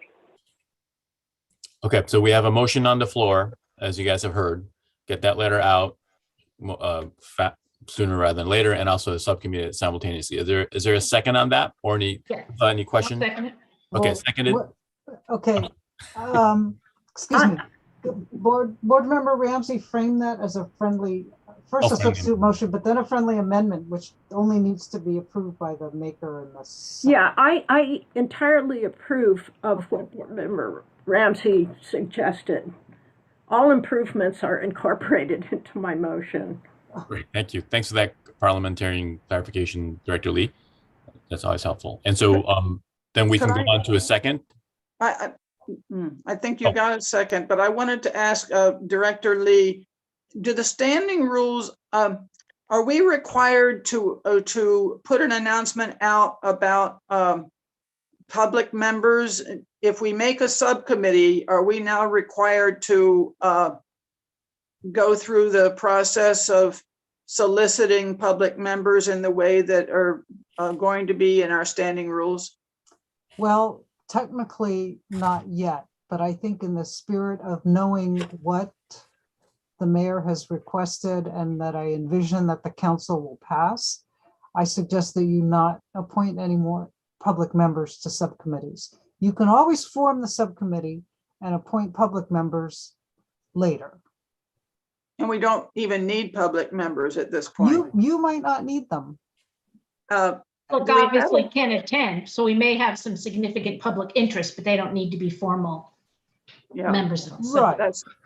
That's true. Right. And Director Lee, do we have a pool of people yet for committees? No, I just have the two people who have expressed interest because they spoke to you. Okay. But I haven't, I mean, what the amendment from the mayor envisions is this whole process of publicizing and then creating a pool. So I wouldn't say that we really have the pool that's envisioned yet. Okay. Okay. Okay, so we had a second on the motion. Do we need to go? I'm sorry, who was the seconder? Board Member Leftwich. Okay, thank you. So do we need to go through a roll Yes, call? we should have a roll call on that motion. Sure, could you proceed? Okay, calling the roll on the motion, Calavita, Yes. Chang, Yes. Harris, Yes. Leftwich, Yes. Levine, Yes. Mizell, Yes. Moore, Yes. Owens, Yes. and Ramsey. Yes. Okay, thank you. Motion carries.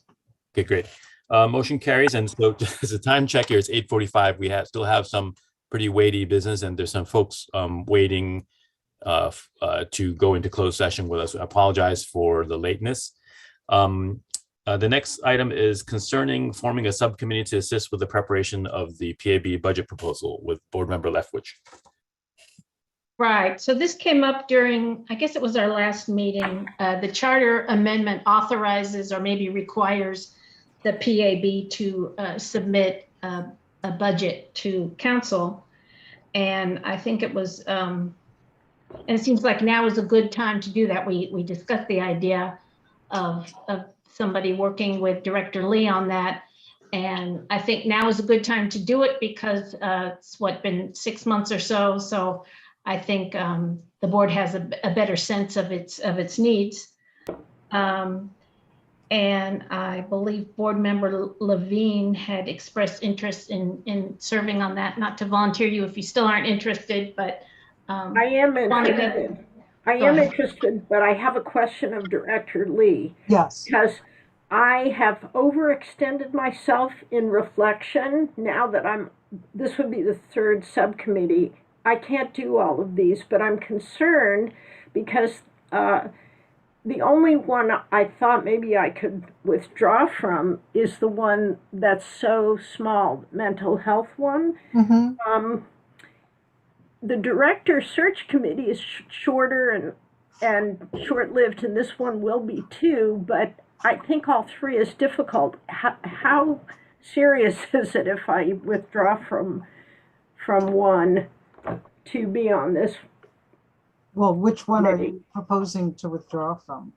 Pardon me? Oh, the mental health one, which is a lot. It's very important, but it's more long range. Right. In other words, I see he says time limited.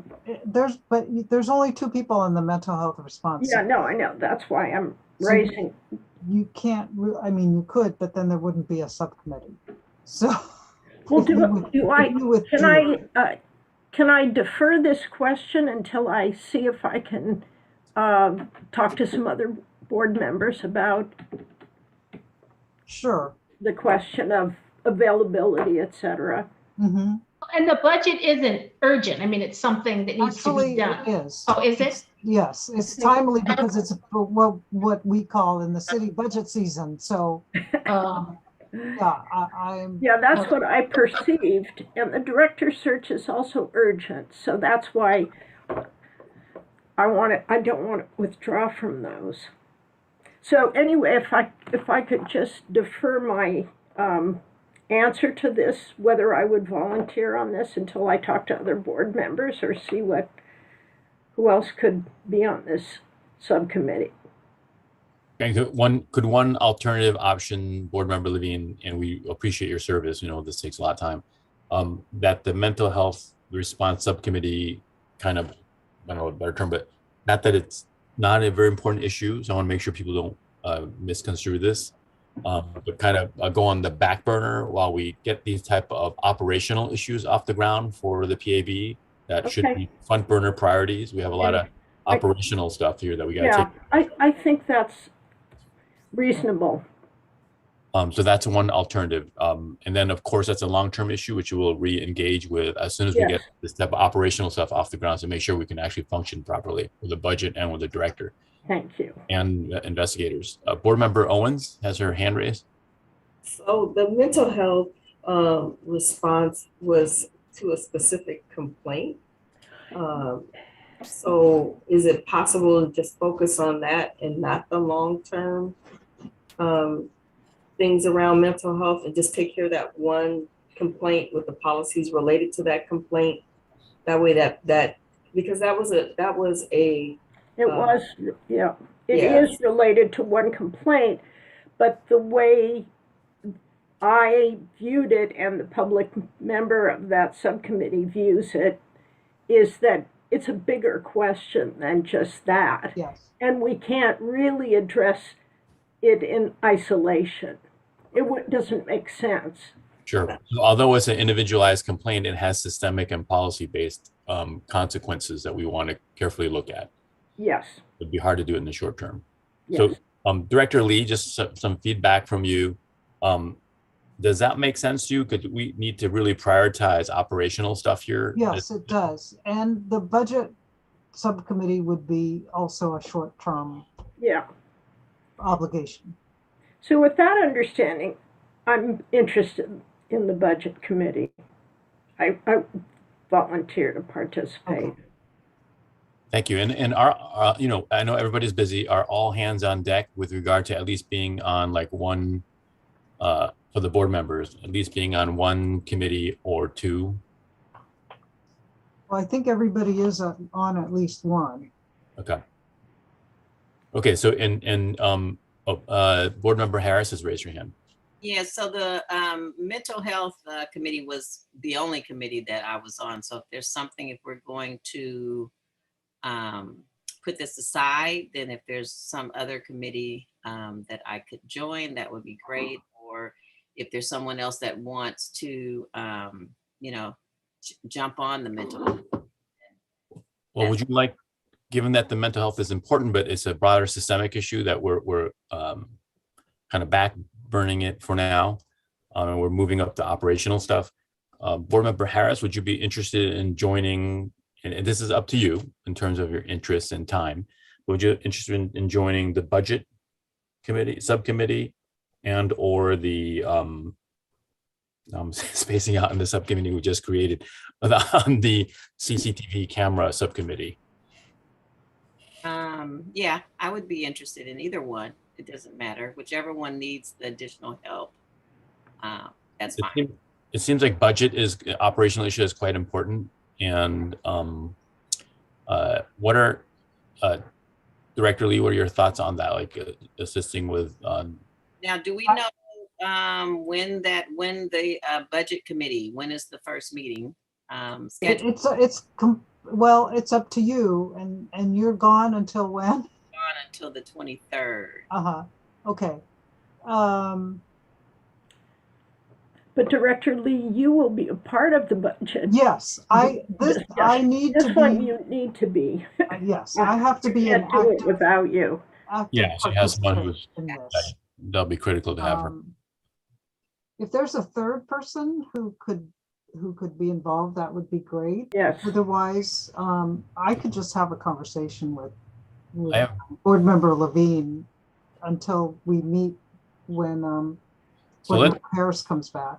Let's hold down board member Harris as her volunteering budget. She's nodding her head, so I'm not volunteering anybody.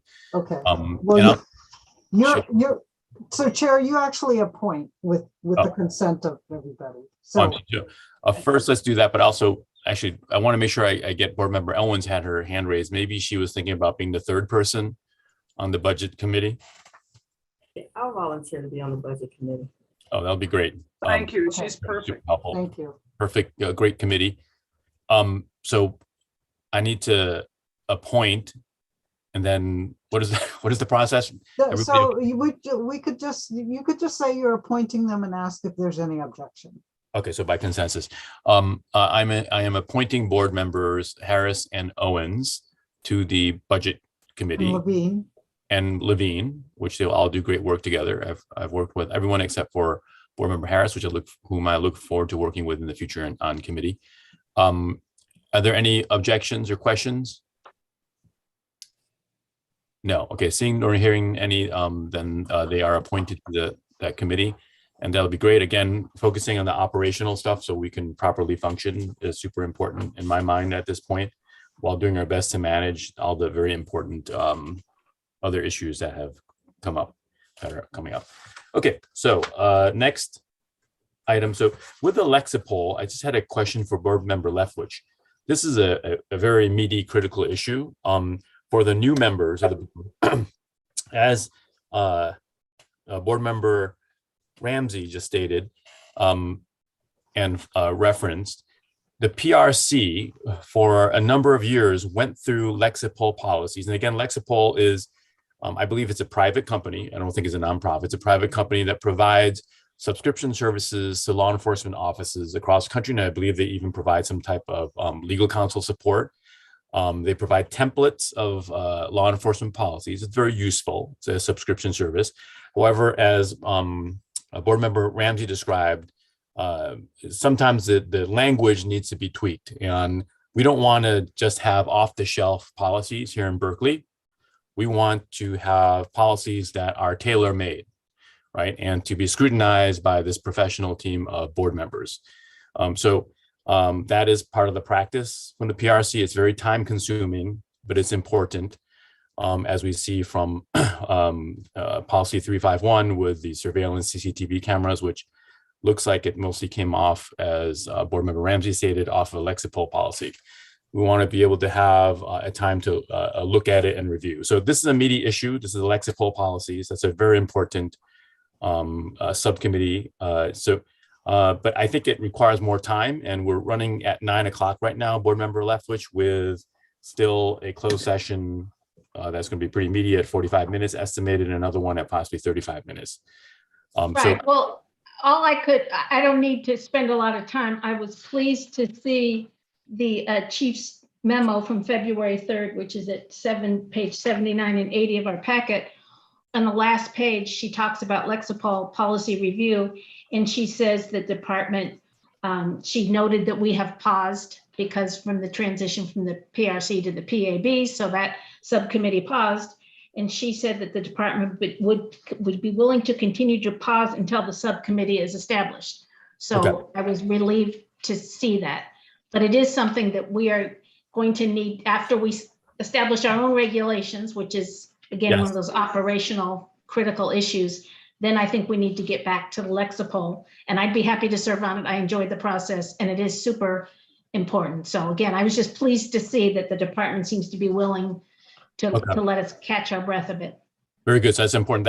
That should be a always ongoing, in my mind, subcommittee, Lexipol, as new policies come in, that we should have the space to review them here on the PAB. So do we need to, would the best way be to, so that it doesn't fall off our radar, but is in the important back burner while we take care of the operational stuff?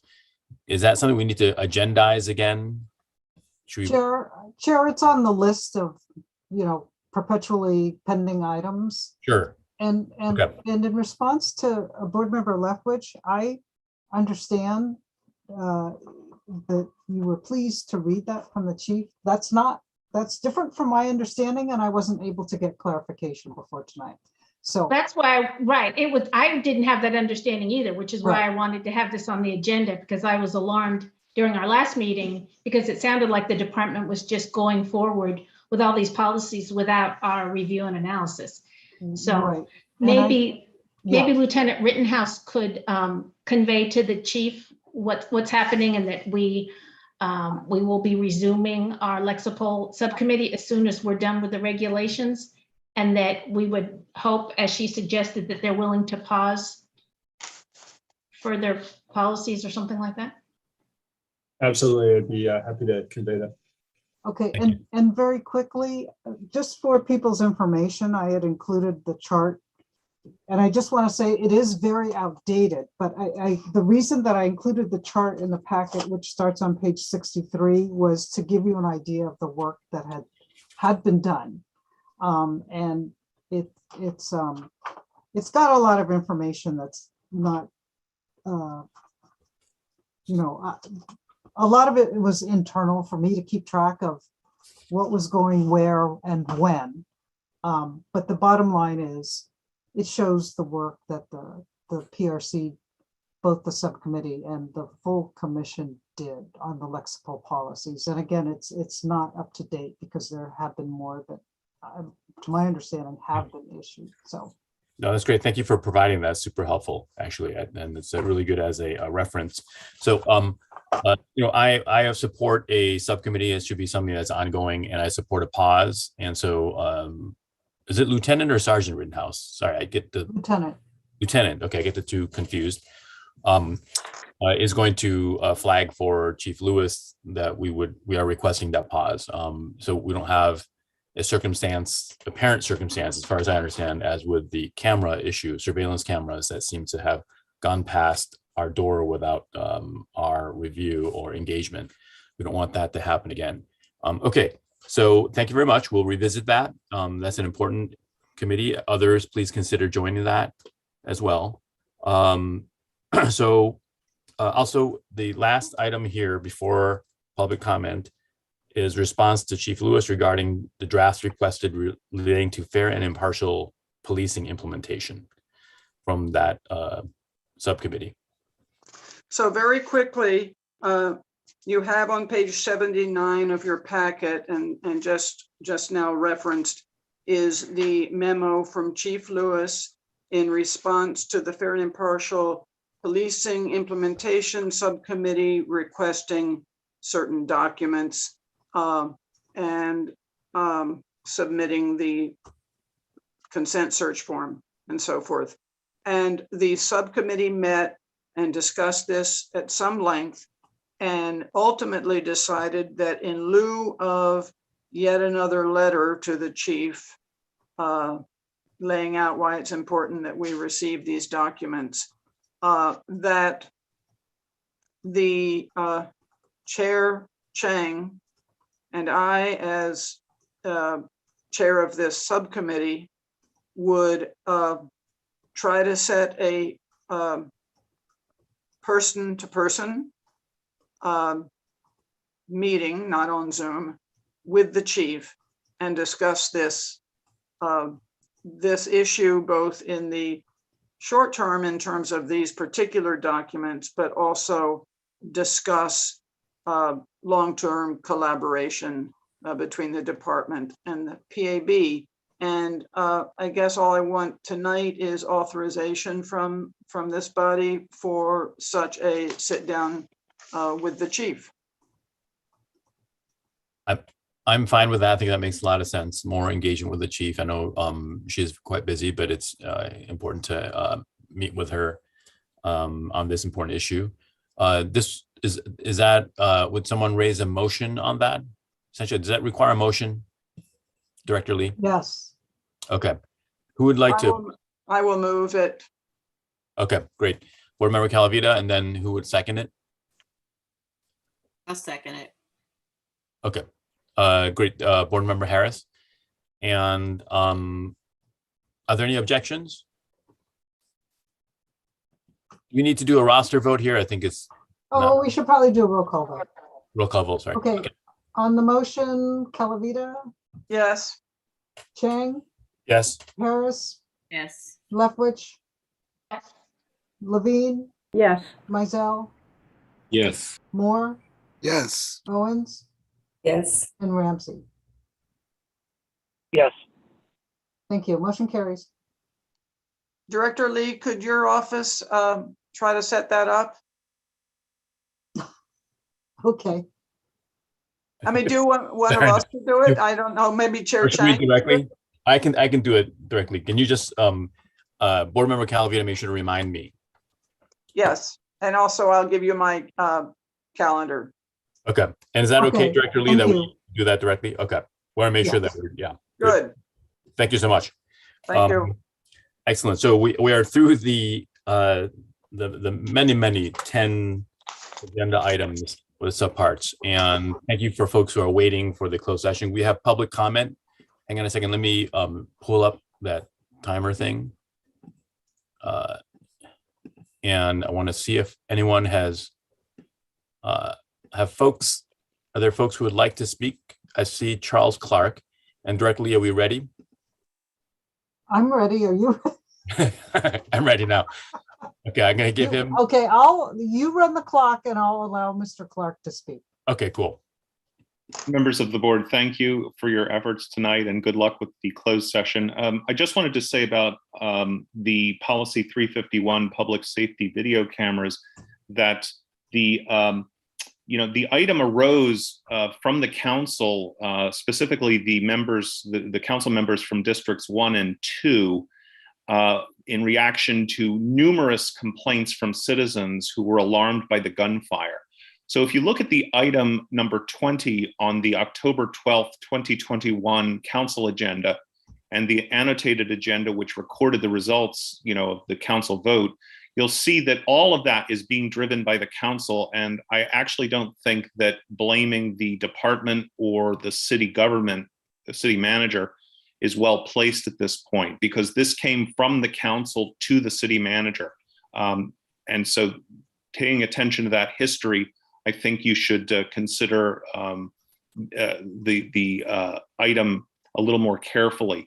I definitely think that taking the Lexapol policy straight from the vanilla version is not the right thing to do. So I definitely endorse your scrubbing it. But I think you should also be paying attention to how this policy came to you. Thank you. Thanks. And Martineau. Is Mr. that- Martino, Martino. Yeah, it's Steve Martino is the way I pronounce it. It's basically French, but the T is silent. And I was a member of an Italian gang when I was in high school. I would simply want to offer myself as a possible community person, public person in the subcommittee to study the cameras and the policy 351. I live in District 2. I live 3 blocks from San Pablo Park. I know quite a number of people in that area. I have been involved in neighborhood affairs through the Friends of Adeline for 5 years, and have been writing quite a bit on the police. And so I would like to have my name considered for becoming a community person on that subcommittee. Thank you. Great. Thank you very much, Mr. Martino. Martino, sorry. No. I will get it eventually. I do like the spelling. It looks French. Martino. It is French. Yeah. Oh, okay. I thought you said you were Italian though. No. Okay. My father is from France. He has a French name, and I do too. But Great. when I was a kid, I was sort of growing up on the Lower East Side in New York. I was sort of adopted by an Italian gang, and so the Italian pronunciation stuck. Okay, thank you very much. I've lived in the Lower East Side too. We had a little bit of sidebar there. Very fun part of New York City. Great place. Okay, so thank you so much. And now, any others for public comment? Look at this thing here. Oh, here we go. I don't see any on my end. Oh, and Emily R. Thank you. I'm just wondering, I'm sorry if I missed it, if there can be an update on the policy around reporting back out of closed session, and have those technical difficulties been resolved, or we just have to email staff for an update? Or, I mean, it'd be nice for people to be able to come back, for there to be some kind of system in place when those announcements are made. Thanks. Thanks.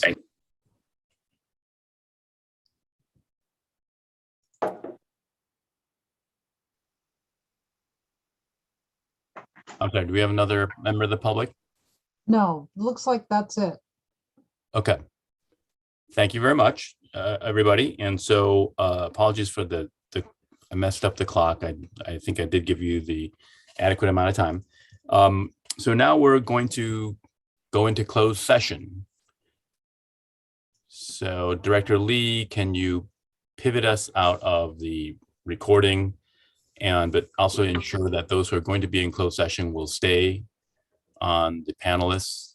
Yes, now's the part of the meeting where you ask everybody who's not a panelist to